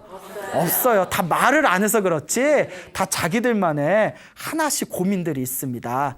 여러분들도 살아가면서 답답하거나 풀리지 않은 일이 있으면 내가 기도를 하면 이 일이 반드시 풀린다라는 집착도 놓아버리고 다 내가 지은 업보다라는 마음으로 기도로서 여러분들의 그 업보를 녹여나가시기 바랍니다. 당장은 효과가 없는 것 같아도 여러분들이 꾸준히 기도하신다면 반드시 여러분들도 이와 같은 묘한 불보살님의 기도의 가피를 맛보고 체험할 수 있는 기회를 얻게 되실 겁니다. 자, 어느 보살님이 계셨는데 이 보살님이 그 어느 큰 스님을 이렇게 찾아와서 상담을 하셨답니다. 근데 이 스님께서 그 찾아오신 그 중년의 부인을 딱 봤는데 얼굴에 새까만 기미가 가득하고 얼굴이 너무나 탁하고 어둡고 그늘지고 도저히 밝은 기운이 없더래요. 한마디로 이제 관상이 너무 안 좋더래요. 그래서 무슨 일로 찾아왔습니까? 하고 질문을 하니까 우리 아들 때문에 찾아왔습니다 이러더래요. 아니 아들이 왜요? 제가 자식이 있는데 3남매가 있습니다. 위로 큰딸이 있고 밑으로 아들 둘이 있는데 큰아들이 몇 개월 전에 가슴하고 옆구리가 아프다 해서 병원에 갔더니 늑막염이더래요. 그래서 늑막염에서 처음에 병원에서 뭐 치료하면 괜찮습니다 했는데 물을 빼고 아무리 치료를 해도 지금 4개월 동안 아무런 차도가 없더라는 거예요. 여러분 늑막염이 4개월 동안 낫지 않으면 그것도 되게 골치 아픈 겁니다. 우리 큰아들이 지금 중3이고 지금 열심히 공부해서 내년에는 고등학교 들어가야 되는데 지금 몸이 너무 안 좋아서 지금 휴학을 한 상태입니다 이러더래요. 여러분들 다들 아시겠지만 그 시기에 1년이라도 휴학한 것은 굉장히 치명적인 거거든요. 나중에 다시 학교 복학해도 뭐 나이 그런 것도 있고 부인이 너무너무 걱정을 하더랍니다. 가만히 보니까 이 스님이 짚히는 게 있더래요. 보살님, 아들이 이렇게 아프고 병이 잘 안 나는 거는 아들만의 문제가 아닌 것 같습니다. 보살님 얼굴을 보니까 이건 보살님 업보도 문제가 있는 것 같아요. 보살님 지금 굉장히 마음이 편안하지 못하고 집안에 굉장히 그 집안의 기운이 맑고 밝지를 못한 것 같습니다. 집안에 무슨 사정이 있습니까? 하고 질문을 던지니까 그 보살님이 실은 우리 남편이 뭐 이렇게 좋은 그럴듯한 회사에 뭐 임원으로 있고 저도 뭐 남부럽지 않게 이렇게 살림을 하면서 살아왔는데 그런데 제가 그 개를 하게 되었는데 개 아시죠? 그 엄청난 고액의 개를 했는데 그 개가 갑자기 깨져버렸다는 거예요. 문제는 그 개가 깨지고 이런저런 상황에서 자기가 엄청난 빚을 지게 되었답니다. 그럼 큰 빚을 지니까 그 빚을 갚는 과정에서 뭐 집을 팔아서 전세로 집을 옮겼대요. 뭐 빚을 얼마나 졌길래 그렇게 했을까요? 뭐 엄청난 고액의 개를 했나 봐요. 그 와중에서 남편은 막 속은 끓는데 뭐 그냥 아무 말도 없고 남편이 아무 말도 없고 꿍하고 있으니까 자기는 더 미안하고 민망하고 차라리 더 괴롭고 차라리 몇 대 이렇게 후려 갈기고 너 나 때렸으니까 퉁치자 뭐 이러면 속이라도 편할 텐데요. 근데 더 문제는 자식들이 삐뚤어지더라는 거예요. 자꾸 자식들이 원망설인 날카로운 말을 하고 막 원망 섞인 말을 하니까 자기가 완전 지옥 같은 심정이라는 거예요. 그러니까 애들이 자꾸 삐뚤어지고 엄마 마음 몰라주고 뭐 엄마도 잘 살아보자고 했지 그게 뭐 일부러 그렇겠습니까? 그러면서 그렇게 이제 한동안 세월이 지나면서 그렇게 마음이 지옥같이 답답하고 괴로우니까 그게 얼굴에도 영향을 미치는 겁니다. 우리 주변에 보면 뭐 항상 즐겁고 편안한 사람들은 얼굴도 좀 환해 보이고 뭔가 집안에 우아한이 있는 사람은 얼굴에서도 막 뭐 빗줄기가 떨어지는 것처럼 막 그늘져 있지 않습니까? 그렇죠. 자, 그러니까 이 이야기를 가만히 들으신 스님께서 엄마의 그 어두운 탁한 에너지 때문에 아들이 저렇게 빨리 낫지를 못하는 겁니다. 먼저 어머님의 마음이 바뀌어야 됩니다. 자, 지금부터 마음에 있는 모든 원망하는 마음을 다 놓아버리십시오. 그 배신당하고 돈 떼었다는 것도 다 놓아버리십시오. 전생에 내가 빚을 진 게 있는데 이번 생에 그 빚을 갚았다 생각하고 더 이상 마음에 떠올리지 마십시오. 그리고 지금부터 마음을 다 편안하게 내려놓으시고 오직 염불 하십시오. 염불하면서 마음속으로 부처님 감사합니다. 부처님 감사합니다. 계속 감사합니다라는 마음을 일으키십시오. 이렇게 염불하고 부처님 감사합니다라는 마음을 계속 일으킨다면 이제 아들 되시는 분도 병이 빨리 나을 것이고 집안도 편안해질 겁니다 라고 조언을 하더랍니다. 그런데 우리가 그 불자들을 보면 뭐 이렇게 상담하러 오시는 분들을 보면 복이 많다 복이 적다라는 표현을 씁니다. 그 중에 하나가 전생에 그래도 불법하고 인연이 있고 복이 많은 분들은 기도를 시키면 열심히 해요. 근데 정말 업장이 두꺼운 분들은 자기가 기도하면 좋다는 걸 알면서도 막상 기도시키면 한다 안 한다 잘 안 해요. 내 업장에 내 업보가 내가 기도를 못하게 뒤흔드는 거예요.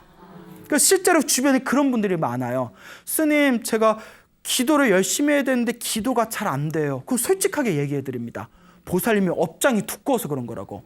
어머 제가 뭐가 그리 두껍다고 업장이 두껍다고 하세요? 이러면 기도하면 좋다는 걸 알면서 기도를 못하게 보살님 마음을 뒤흔드는 그놈의 업장이 두꺼운 업장이라고. 그러면 다들 인정을 하십니다. 그러니까 108배 하면 좋다는 거 다 알아요. 근데 막상 하기 전까지는 아이고 그거 아이고 귀찮아라는 생각이 들고. 자, 요렇게 우리 중생들 마음에는 내가 기도하고 선업을 짓는 것을 장애하는 업보들이 있습니다.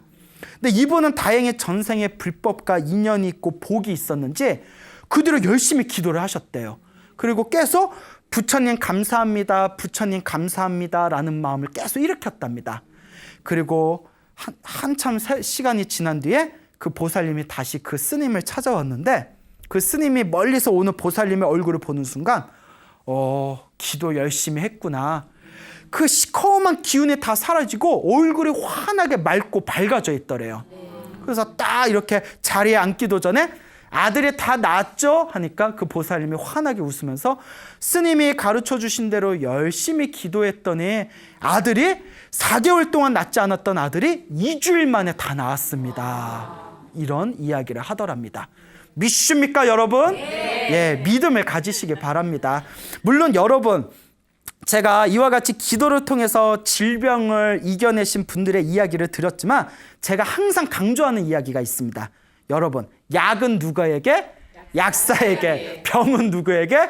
의사에게. 그래서 몸에 병이 있으면 광우 스님이 기도하면 낫는다고 했는데 병원 안 가고 기도해야지? 이러면 돼요, 안 돼요? 안 됩니다. 절대 안 돼요. 그래서 몸에 병이 있으면 의사의 현대적인 의학의 도움을 받으면서 기도를 해준다면 분명히 더 큰 이익이 있을 것이다. 저는 그걸 강조하고 싶었던 거죠. 그리고 우리 불자들이 기도하면서 절대 놓쳐서는 안 되는 중요한 핵심이 있습니다. 많은 분들이 처음에는 열심히 기도하는데 효과가 없는 것 같으면 중간에 그만두는 경우가 있습니다.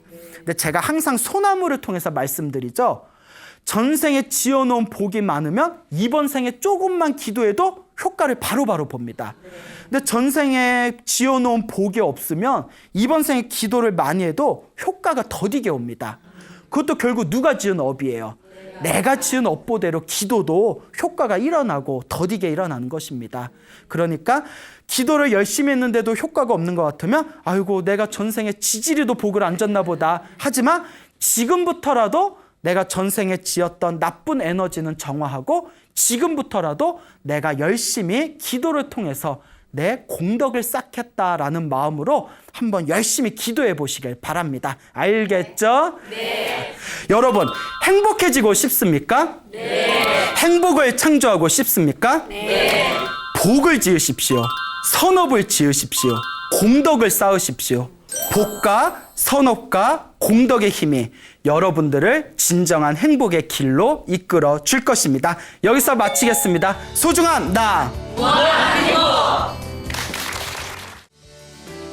소중한 나 무한행복.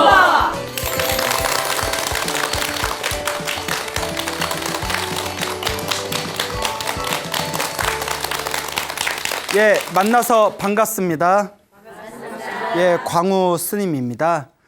또 멀리서 우리 소나무 팬분께서 또 소중한 편지를 보내주셨어요. 그래서 내용이 좋아서 제가 읽어드리고 싶어서 가져왔습니다. 그리고 좀 보내주신 분의 좀 사적인 내용들도 있어서 제가 좀 새롭게 이렇게 몇 군데 편집을 좀 했습니다. 예, 양해 바랍니다.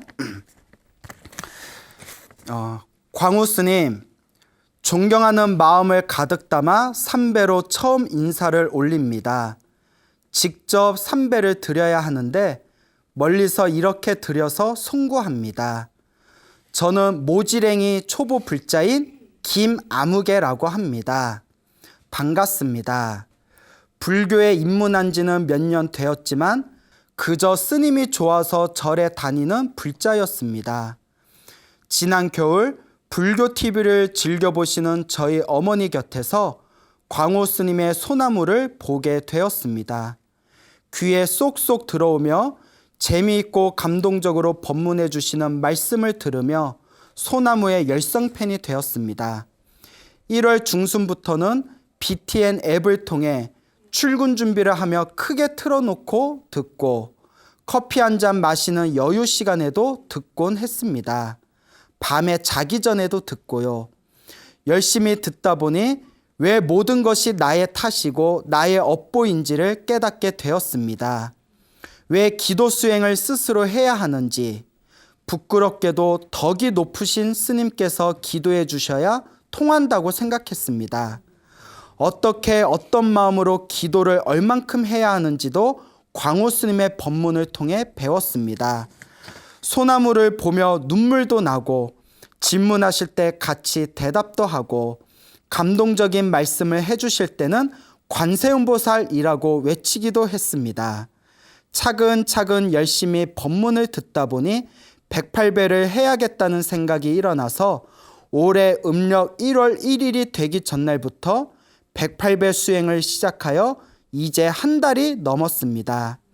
스님 말씀처럼 108배 수행을 시작하고 저의 업보가 방해를 했는지 집앞 전봇대에 차가 스쳐 조금 찌그러지기도 하고 어머니께서 2주 전에 갑자기 많이 편찮으시기도 했습니다. 스님 법문 중에 신묘장구 대다라니의 가피를 떠올리고 어머니를 위해 매일 21독을 시작했습니다. 21독을 21일간 목표로 삼고 먼저 치유되게 해달라고 간절히 기도했는데 다행히 일시적인 통증으로 며칠 만에 완쾌가 되셨고 전후 수행을 계속하고 있습니다. 그런데 저는 108배보다 대다라니를 읽는 수행이 더 어렵게 느껴지는지 모르겠습니다. 처음 몇 회 읽는 동안에는 기도를 방해하는 것처럼 하품이 나오고 졸립니다.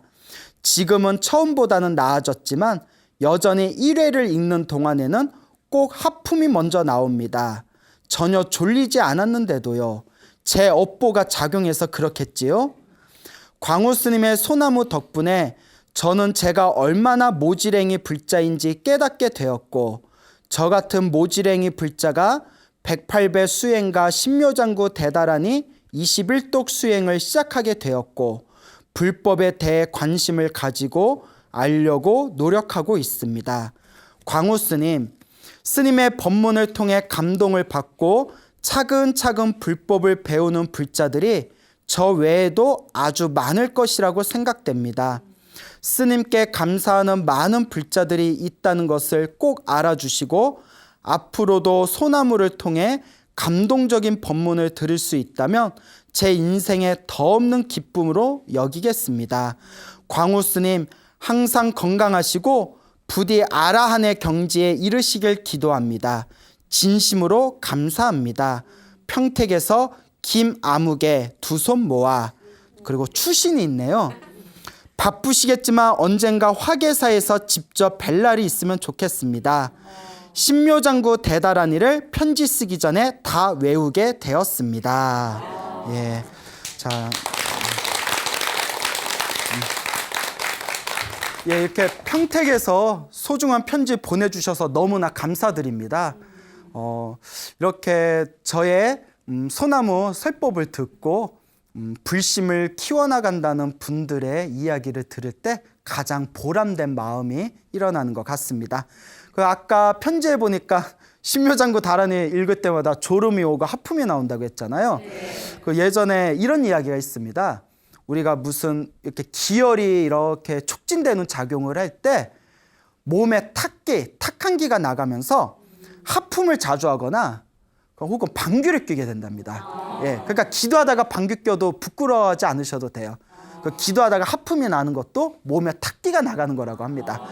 그렇다고 뒤에서 절하고 있는데 뒤에서 이렇게 절하고 있는데 광우 스님이 뭐 방귀 껴도 부끄러워하지 말랬지 하고 뭐 뿌뿌뻥 해버리면 그것도 이제 그 정도 예는 있겠죠. 예, 근데 이제 하품하는 거는 아무 문제가 없습니다. 나중에는 이렇게 잘 이제 마음이 또 정리가 될 테고, 어떤 분은 기도를 하면서 그렇게 졸음이 쏟아지고 눈물이 나오신다고, 눈이 자꾸 눈물이 나오신다고, 또 이제 그런 과정들이 다 있으니까 뭐 기도를 할 때 하품을 하거나 트림을 하거나 뭐 방귀를 끄거나 하는 건 몸에 탁기가 사라지는 하나의 과정이다 생각하시면 되겠습니다.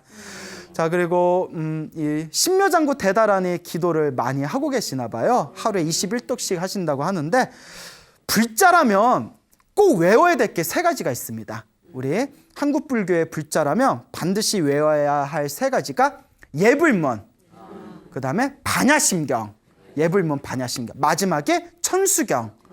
그 천수경의 가장 중요한 내용이 바로 신묘장구 대다란입니다.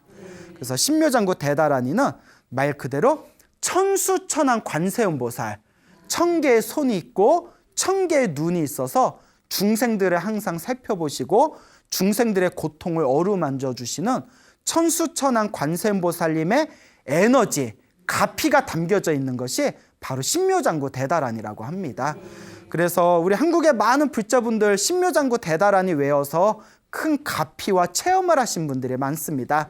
여러분 신묘장구 다 외우세요? 네. 예. 예, 그래요? 대답도 안 하네. 그래서 신묘장구 대다란이를 이제 열심히 이제 외우면 또 소나무를 통해서 아마 신묘장구 대다란이의 가피에 대해서도 여러 번 언급을 드렸던 것 같습니다. 자, 그래서 오늘 관세음보살님 가피에 대한 이야기를, 또 기도 가피에 대한 이야기를 한번 해볼까 합니다. 여러분 관세음보살님은 다 들어보셨죠? 네. 한국인이라면 기본적으로 종교를 믿건 안 믿건 관세음보살은 다 들어봤을 겁니다. 네. 나무아미타불 관세음보살. 관세음보살님은 중생들의 소원을 이뤄주시고 중생들의 모든 고통과 어려움을 해결해 주시는 보살님이라고 합니다. 관세음보살님, 이제 누구나 알고 있는 이 관세음보살님이, 이 관세음보살님에 대한 내용이 자세히 나온 경전이 여러 가지가 있는데 그 중에 대표적인 게 관음경이라고 있습니다. 관세음보살님을 줄여서 관음이라고 하거든요. 관음경이라고 있는데 관음경이 되게 얇아요. 예. 읽어보셨어요? 웃고 말지요?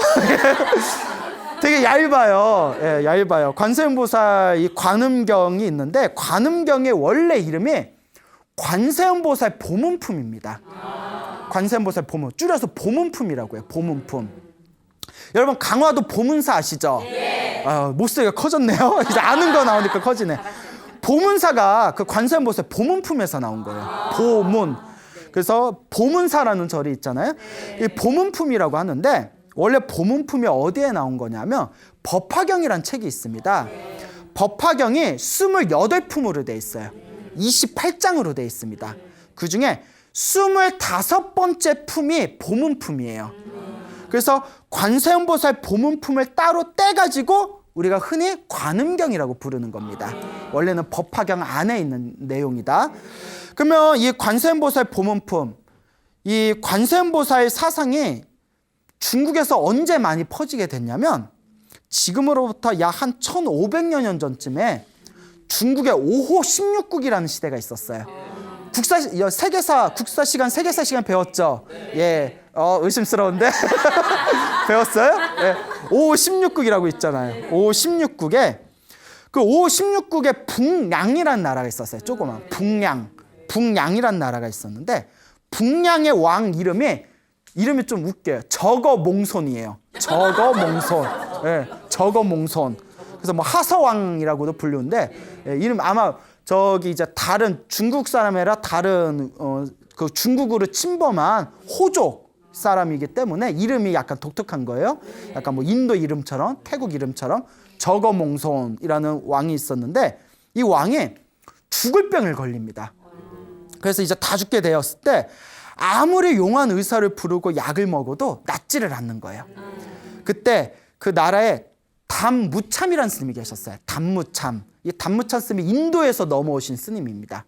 이 담무참 스님이 인도에서 중국으로 넘어오셔서 중국에 널리 부처님의 법을 펼치려고 하는데 그 북량의 국왕인 저거몽손이 이름 참 이게 적응이 안 돼요. 저거몽손이 중병에 걸려가지고 나을 기미가 없다는 얘기를 듣고 담무참 스님이 이제 국왕을 만납니다. 그 다음에 왕에게 이렇게 이야기합니다. 왕이시여, 왕의 병은 전생의 업병입니다. 이번 생의 의술과 의학으로는 고칠 수가 없습니다. 전생의 업장을 소멸해야만 나을 수 있습니다. 전생의 업장을 소멸하려면 관세음보살 보문품이라는 책이 있는데 그 그 관세음보살 보문품을 열심히 독송을 하십시오. 그래서 관세음보살님의 자비로운 가피력을 받으면 병에서 낫게 되실 겁니다. 그러니까 이제 뭐 속눈썹 치고 열심히 이제 읽었겠죠. 국왕과 조정의 대신들이 다들 그 관세음보살 보문품을 열심히 읽었답니다. 읽고 또 읽어서 그렇게 7일이 넘어갔을 때 병이 낫다 안 낫다. 예, 여기서 안 낫다 하면 안 낫다 하면 안 되잖아요. 이야기가 안 되잖아요. 예, 낫어요 안 낫어요? 예, 병이 쾌차를 하게 되었다. 자, 그래서 이와 같이 이제 국왕이 죽을 병에 걸렸는데 보문품을 읽어서 병이 낫다라는 그 소식이 세상에 널리 퍼지다 보니까 사람들이 너도 나도 할 것이 무엇을 읽게 되었다? 보문품을 읽게 되었답니다. 그리고 국왕이 자기가 관세음보살 보문품을 읽고 병에서 나았잖아요. 그래서 보문품 책을 따로 엮어가지고 관음경이라는 이름으로 세상에 널리 유포했대요. 그래서 사람들이 그 관음경, 그러니까 관세음보살 보문품을 열심히 읽어가지고 신비한 가피, 신비한 경험, 신비한 체험을, 기적 같은 체험을 부지기수로 얻게 된 뒤로 그 중국 땅에 널리 관세음보살 사상이 세상에 퍼지게 되었다라는 것이 이제 우리가 책을 그런 어떤 역사적인 사실이 나오고 있습니다. 그래서 우리 소나무를 통해서도 여러 번 말씀을 드렸지만 우리 주변에 있는 불자분들께서 관음기도, 관세음보살 기도를 열심히 해가지고 굉장히 큰 가피와 영험을 받으신 그런 이야기가 굉장히 많아요. 그래서 이 관세음보살님의 가피가 담겨져 있는 게 이제 천수경. 천수경이 천수천왕 관세음보살의 준말이거든요. 자, 천수경 안에도 신묘장구 대다라니. 그 여러분 옴마니 반매음 다 들어보셨죠? 옴마니 반매음. 예, 그 예전에 태조 왕건에서 내가 미륵이야 뭐 이러면서 드라마에서 약간 좀 우스꽝스럽게 나왔는데 역사가 오래된 관세음보살 주문입니다. 예, 그래서 육자진언이라고 해서 6글자로 돼 있잖아요. 옴마니 반매음. 그래서 관세음보살님의 에너지가 담겨져 있는 옴마니 반매음. 그리고 또 천수경에 보면 준재진언이라고 나와요. 준재진언할 때 준재가 관세음보살님의 별명입니다. 그래서 준재관음이라고 하거든요. 준재관음. 그래서 준재관음보살님의 준재관세음보살님의 에너지가 담겨져 있는 주문이 준재관음이에요. 그래서 천수경에 보면 그런 이제 관세음보살님의 에너지, 가피가 담겨져 있는 주문이 이제 차 이렇게 열거가 되어 있습니다. 그러니까 천수경이 참 좋은 경전이에요. 그래서 천수경이 많이 읽으면 그 에너지가 굉장히 맑아지고 내 업장이 정화가 되고 관세음보살님, 불보살님의 가피를 받을 수가 있습니다. 그러니까 우리 불자 여러분들은 묻지도 말고 따지지도 말고 무조건 천수경 다 외워야 돼. 알겠죠? 예, 내가 또 물어볼 거예요. 예, 뭐 기대는 안 해요, 딱히. 그렇지만 이제 물어볼 거예요. 예, 무조건 외우셔야 된다. 그 관세음보살님 이야기로 또 유명한 역사적인 사실 중에 하나가 그 당나라 시대 때 현장법사라고 있었습니다. 서유계 삼장법사 아시죠? 그 현장법사가 뭐 손오공, 저팔계, 사오정은 다 소설 속의 이야기지만 현장 스님이 실제로 목숨을 걸고 인도에 가서 경전을 가지고 중국으로 돌아온 내용은 실제 역사적인 사실이거든요. 이 당나라 시대 때 현장 스님께서 불교 공부를 하다가 갈증을 느끼는 거예요. 이 학문의 갈증을 느끼면서 아, 내가 인도에 가서 경전, 지금 우리 중국 땅에 제대로 된 경전이 부족하니까 경전을 좀 가져야겠다.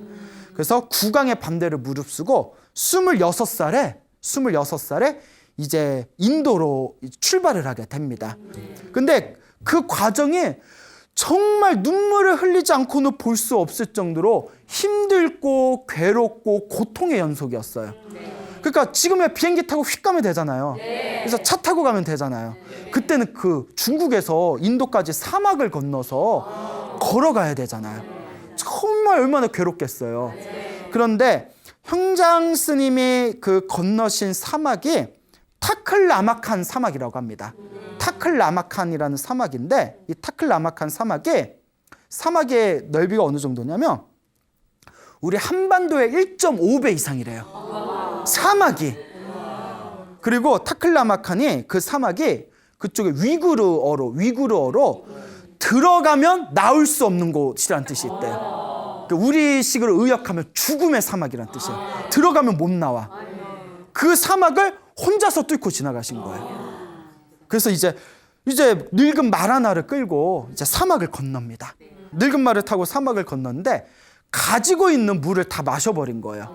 그래서 하루, 이틀, 3일에서 5일 동안 물을 못 마셨답니다. 그러니까 너무너무 죽고 싶은 거예요. 너무 힘들고 괴로워서 죽고 싶을 때, 여러분, 힘들고 괴로울 때 누구를 불러라? 네, 그렇죠. 부처님, 관세음보살을 불러라. 부처님을 불러라. 근데 이제 현장법사는 관세음보살을 간절히 불렀대요. 관세음보살님, 관세음보살님. 가다가 5일 동안 물을 못 마셔봤으니까, 여러분 5일 동안 물 안 마셔본 적 있어요? 인생 편하게 사셨네.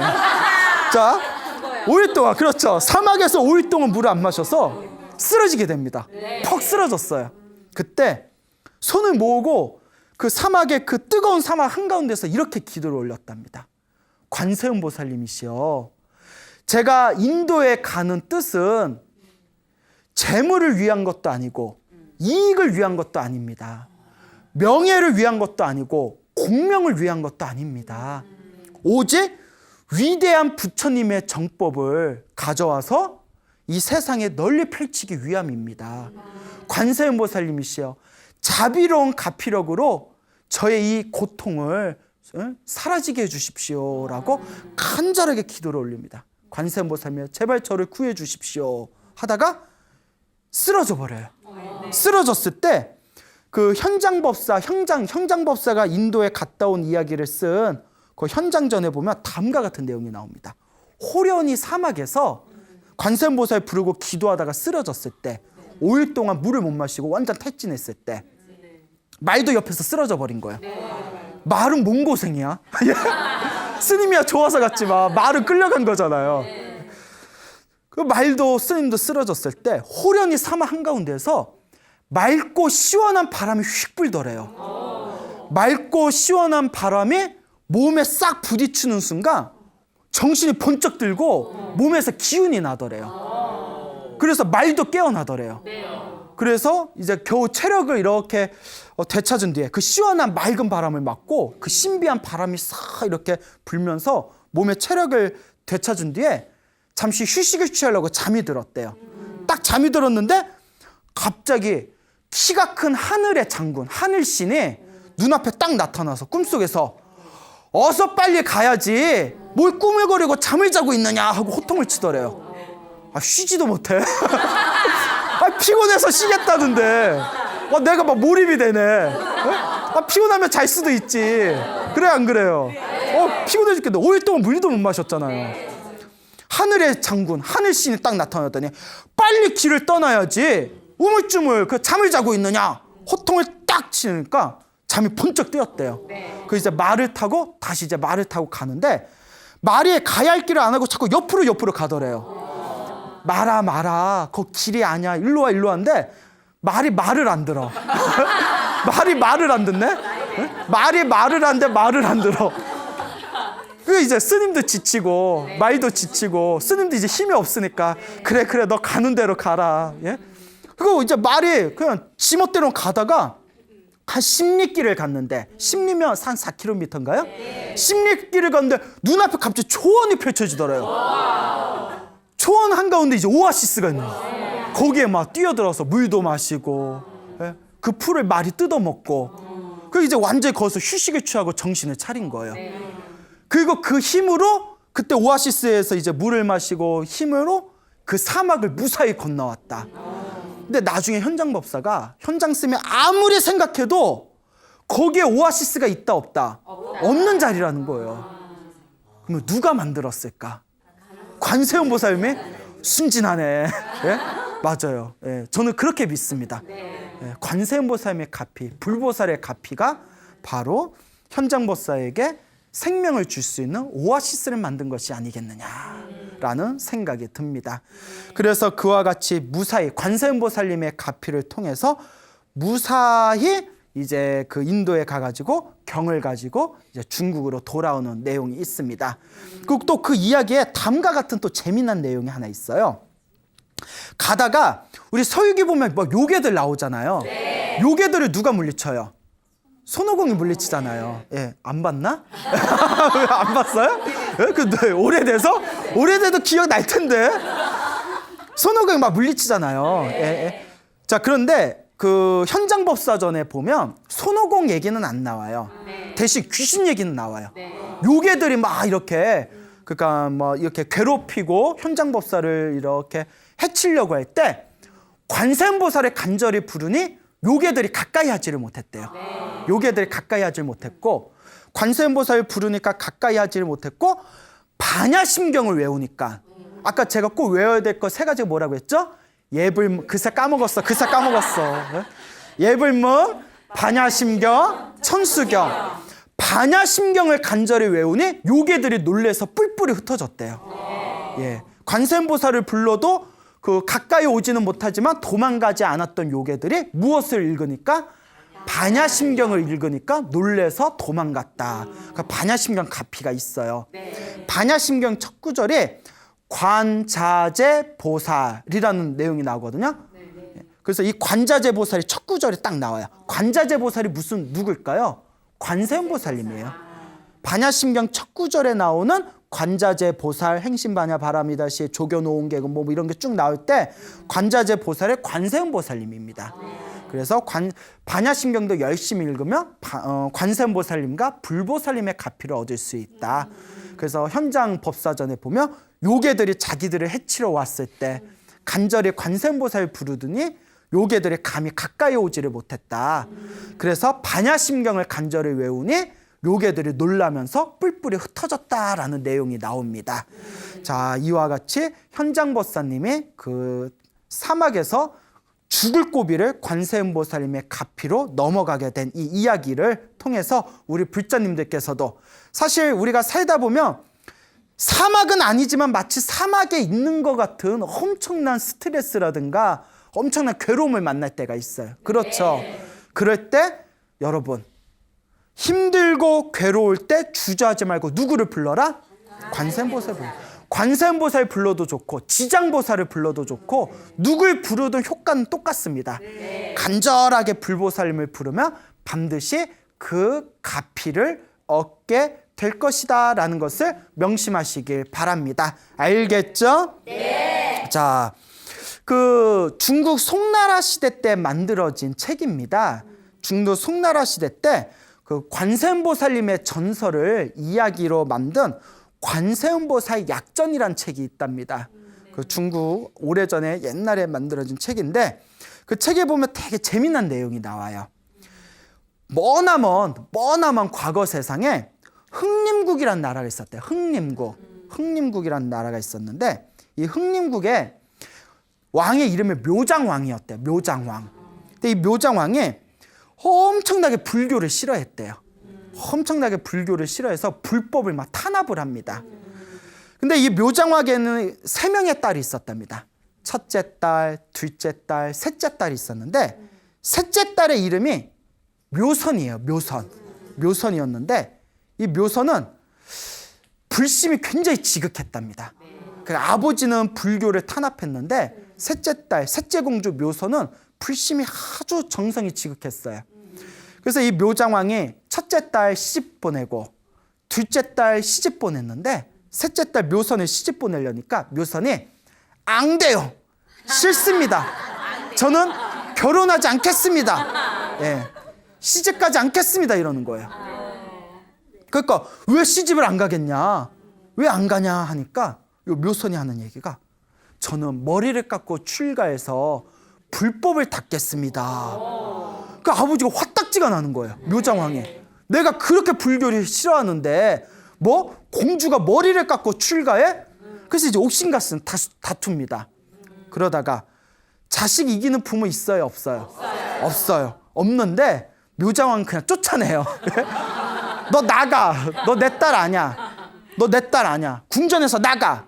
이걸 전문 용어로 뭐라고 하죠? 호적 팠다 하죠. 호적 팠다라고 하죠. 호적 파버린다. 호적을 파버린 거예요. 너 이제 공주 아니야. 내 딸 아니야. 나가라. 그러니까 이제 전문 용어로 호적 팠다 하잖아요. 그러니까 이제 묘선이 이제 나가가지고 이 묘선 공주가 이제 머리를 깎고 출가합니다. 그래서 이제 열심히 수행을 해가지고 열심히 수행을 해서 이제 큰 도인 스님이 됩니다. 이제 도인이 돼요. 근데 이제 묘장왕의 세월이 흐른 뒤에 나이가 드니까 엄청나게 큰 중병에 걸리게 됩니다. 아무리 용한 의사를 불러도 낫지를 않는 거예요. 그래서 누구든지 내 병을 낫게 하는 사람은 모든 소원을 이뤄주겠다. 근데 아무도 이제 그 병을 치료를 못합니다. 그때 어느 노인네가 이렇게 찾아왔대요. 노인네가 싹 찾아와서 왕이시여, 왕의 병을 나을 수 있는 방법이 딱 하나 있습니다. 아, 그게 뭐냐? 저 향산이라는 곳에 보면, 산의 이름이 향산이에요. 향산. 향산에 가면 비구니 도인 스님이 계십니다. 그 스님을 모셔오면 병이 나을 수 있습니다. 그 비구니 스님의 딱 이야기 흐름상 누군 것 같아요? 딸, 셋째 딸 묘선 스님이죠. 그 정도 눈치는 있네요. 예, 그렇죠. 예. 그러니까 이제 근데 왕은 자기 딸인지 아닌지 알아요, 몰라요? 모르죠. 어쨌거나 이제 신하를 불러가지고 향산에 있는 이제 비구니 도인 스님을 다 모셔옵니다. 그러니까 요 묘선 스님, 아버지가 병에 걸리셨구나. 그래서 나를 부르는구나. 지금이야말로 아버지를 제도할 수 있을 때다. 아버지는 살아생전에 악행을 많이 저지르고 특히 불법을 탄압해서 죽으면 무간지옥에 떨어지실 거다. 내가 자식된 도리로 아버지를 제도해야 되겠구나. 그래서 딸이 이제 갑니다. 딸이 딱 오니까 향산에서 도인 스님을 모셔오라니까 딸이 딱 스님이 돼서 나타난 거예요. 그러니까 아버지도 놀라고 옆에 있는 신하들도 놀라고 하늘도 놀라고 땅도 놀라고. 그래서 이제 묘선이 아버지의 병을 낫게 하기 위해서 다음과 같이 하늘을 우러러서 다음과 같이 기도를 합니다. 발언하옵건대 아버지의 병을 치료하기 위해서 저의 눈과 저의 손을 바치겠습니다. 저의 정성이 지극하다면 제 아버지의 병이 낫게 해주십시오 하면서 그 자리에서 눈을 뽑아버리고, 좀 과격하다, 그죠? 좀 무섭다. 자신의 손을 잘라버립니다.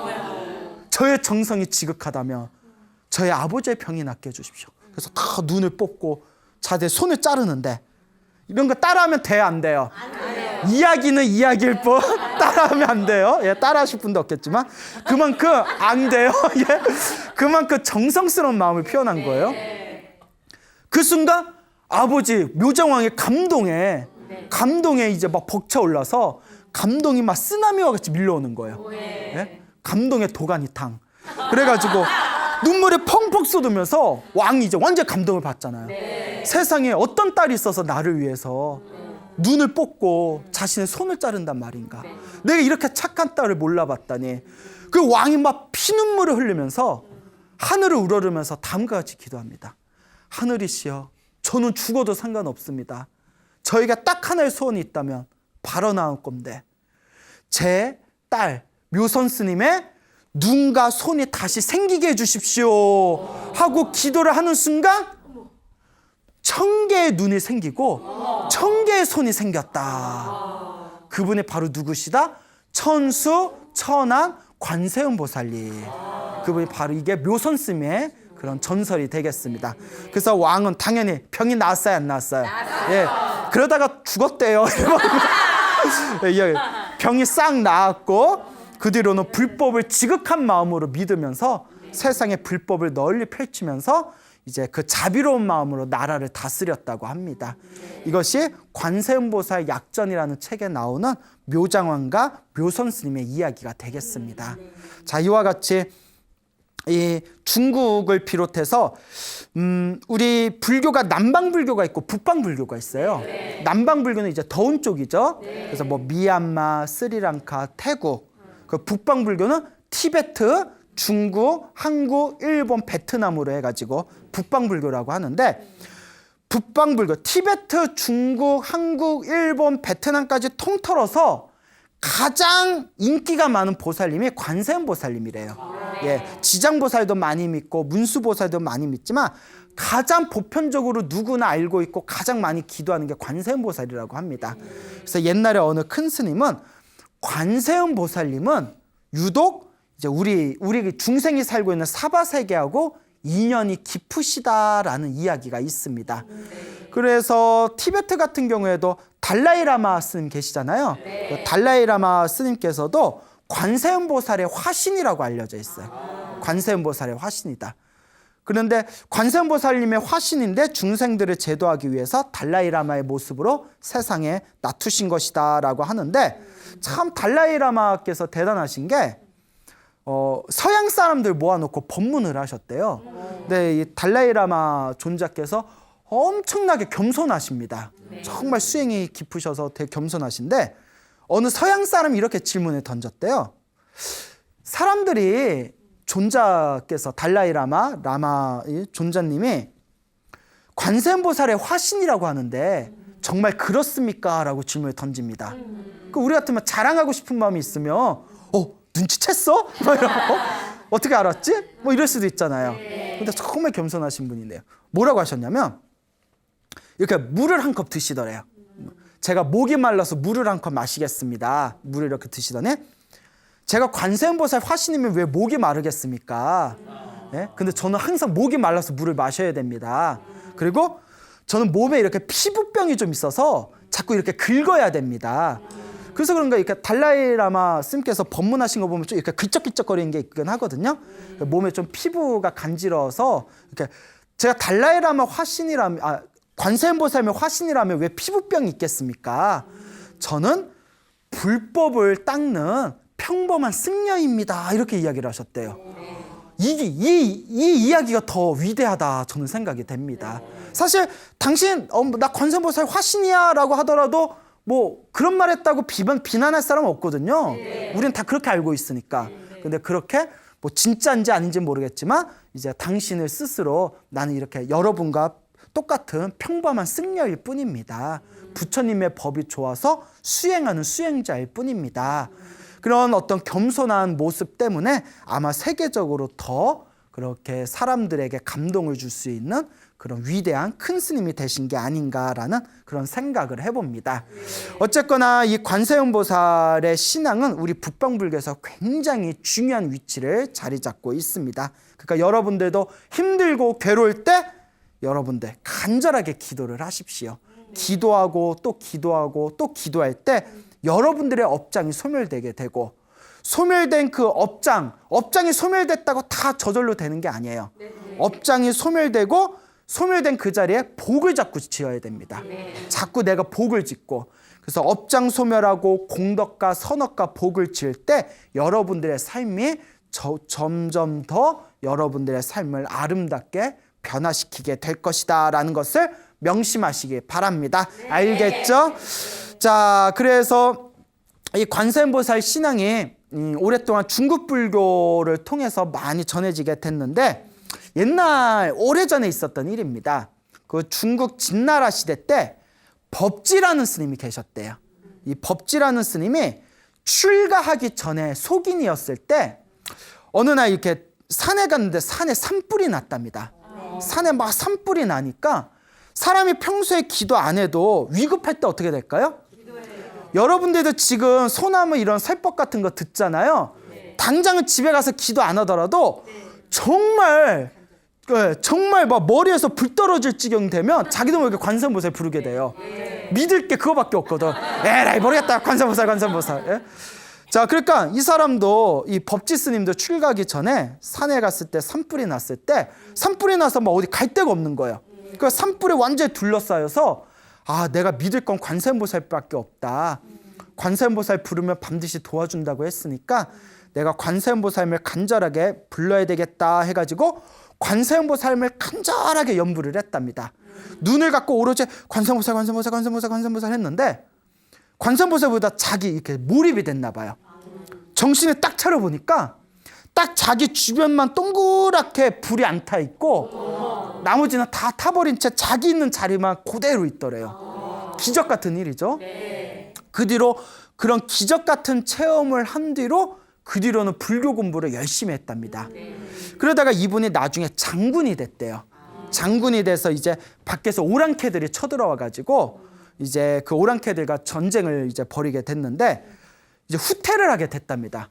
후퇴를 하다가 말을 타고 막 도망가다가 말에서 떨어져 버렸대요. 그 뒤에서 막 이제 적병들이 오니까 어쩔 수 없어서 그 옆에 개울가 옆에 덤불이 있어가지고 덤불 속으로 몸을 숨겼대요.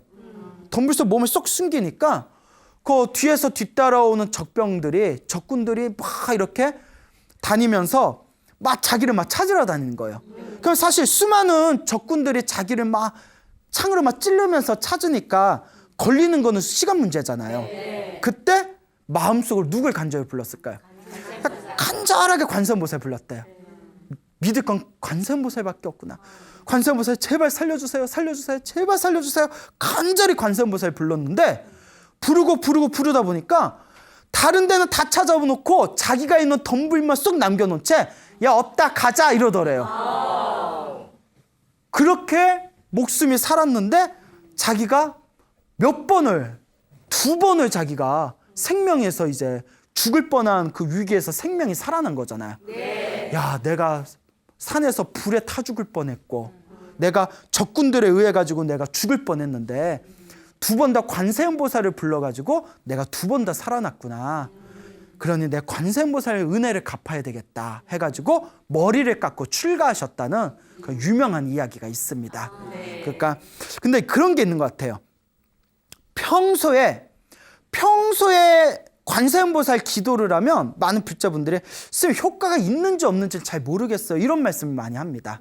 스님 관세음보살 지장보살 기도를 열심히 하는데 이게 효과가 있는지 없는지 기도해도 남편 속 썩이는 거 똑같고 기도해도 자식 성적 안 오르는 거 똑같고 효과가 있는 겁니까? 그럴 때마다 제가 항상 드리는 말씀이 전생에 지어놓은 복이 많으면 기도를 조금만 해도 효과를 빨리 보고 전생의 업장이 두꺼우면 기도를 많이 해도 효과를 더디게 보지만 기도를 하면 한 만큼 언젠가는 자기가 받는다. 내가 지금 기도하면 한 만큼 내 업장이 소멸되는 거다. 이런 이야기를 자주 드립니다. 그러니까 운동할 때 그런 걸 느껴요. 엄청나게 몸이 안 좋은 사람이 이제 운동을 시작합니다. 막 기체조 같은 거 있죠. 막 선체조나 기체조, 건강, 뭐 기혈 순환 운동 같은 거를 시작했을 때 몸이 엄청나게 안 좋은 사람이 1개월, 2개월, 3개월 정도 해도 효과를 잘 못 봐요. 그동안 몸이 안 좋았기 때문에. 한 1개월, 한 2개월, 3개월 해놓고 운동해도 효과 없네 하고 때려치우면 더 이상 발전이 없는 거예요. 그런데 효과가 있든 없든 꾸준히 몇 개월을 하고 딱 뒤돌아보면 자기 몸이 엄청나게 건강해진 걸 느끼게 됩니다. 그러니까 당장은 못 느껴도 알게 모르게 내 내면에서 변화가 생기는 거예요. 다들 동감하시죠? 알면서 왜 안 해? 알면서 왜 안 해? 자, 그와 같이 기도도 똑같습니다. 당장은 효과가 안 느껴져도 내면에서 이미 알게 모르게 다 쌓여지고 있는 거예요. 언젠가 딱 뒤돌아봤을 때 내가 기도하고 난 그 뒤로부터 이상하게 내 주변의 일이 잘 풀려나가기 시작했다라는 걸 자각하게 됩니다. 그러니까 당장 효과가 있니 없니 따지지 말고 기도하세요. 업장을 소멸하고 복을 지으시기 바랍니다.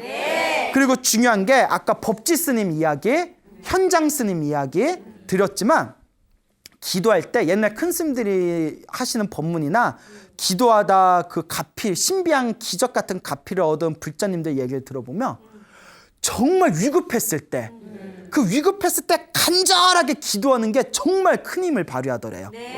왜냐하면 평소에 이렇게 기도할 때는 오만 생각 다 나거든요. 기도하다가 오늘 저녁은 뭐 먹지? 기도하다가 어머 순이 엄마한테 돈 받아야 되는데 언제 받지? 기도하다가 어머 오늘 그 드라마 몇 시에 하지? 막 이런 오만 생각 다 나잖아요. 정말 위급할 때는 아무 생각 안 나요. 오로지 관세음보살, 오로지 지장보살. 내 마음이 하나로 딱 모아졌을 때 내 마음의 주파수가 기도의 주파수 하나가 딱 맞아떨어지면서 불보살의 가피를 체험하게 되는 거죠. 하지만 진정한 불자라면 체험을 하든 안 하든 기적이 있든 없든 효과를 보든 말든 그런 것도 집착이니까 그런 것도 놓아버리고 그냥 내 업장 소멸하고 내 복을 짓는다라는 마음으로 열심히 믿고 기도해 보시기 바랍니다. 알겠죠? 자, 여러분 행복해지고 싶습니까? 행복한 삶을 창조하고 싶습니까? 복을 지으십시오. 선업을 지으십시오. 공덕을 쌓으십시오. 복과 선업과 공덕의 힘이 여러분들을 진정한 행복의 길로 이끌어 줄 것입니다. 오늘 여기서 마치겠습니다. 소중한 나 무한한 행복.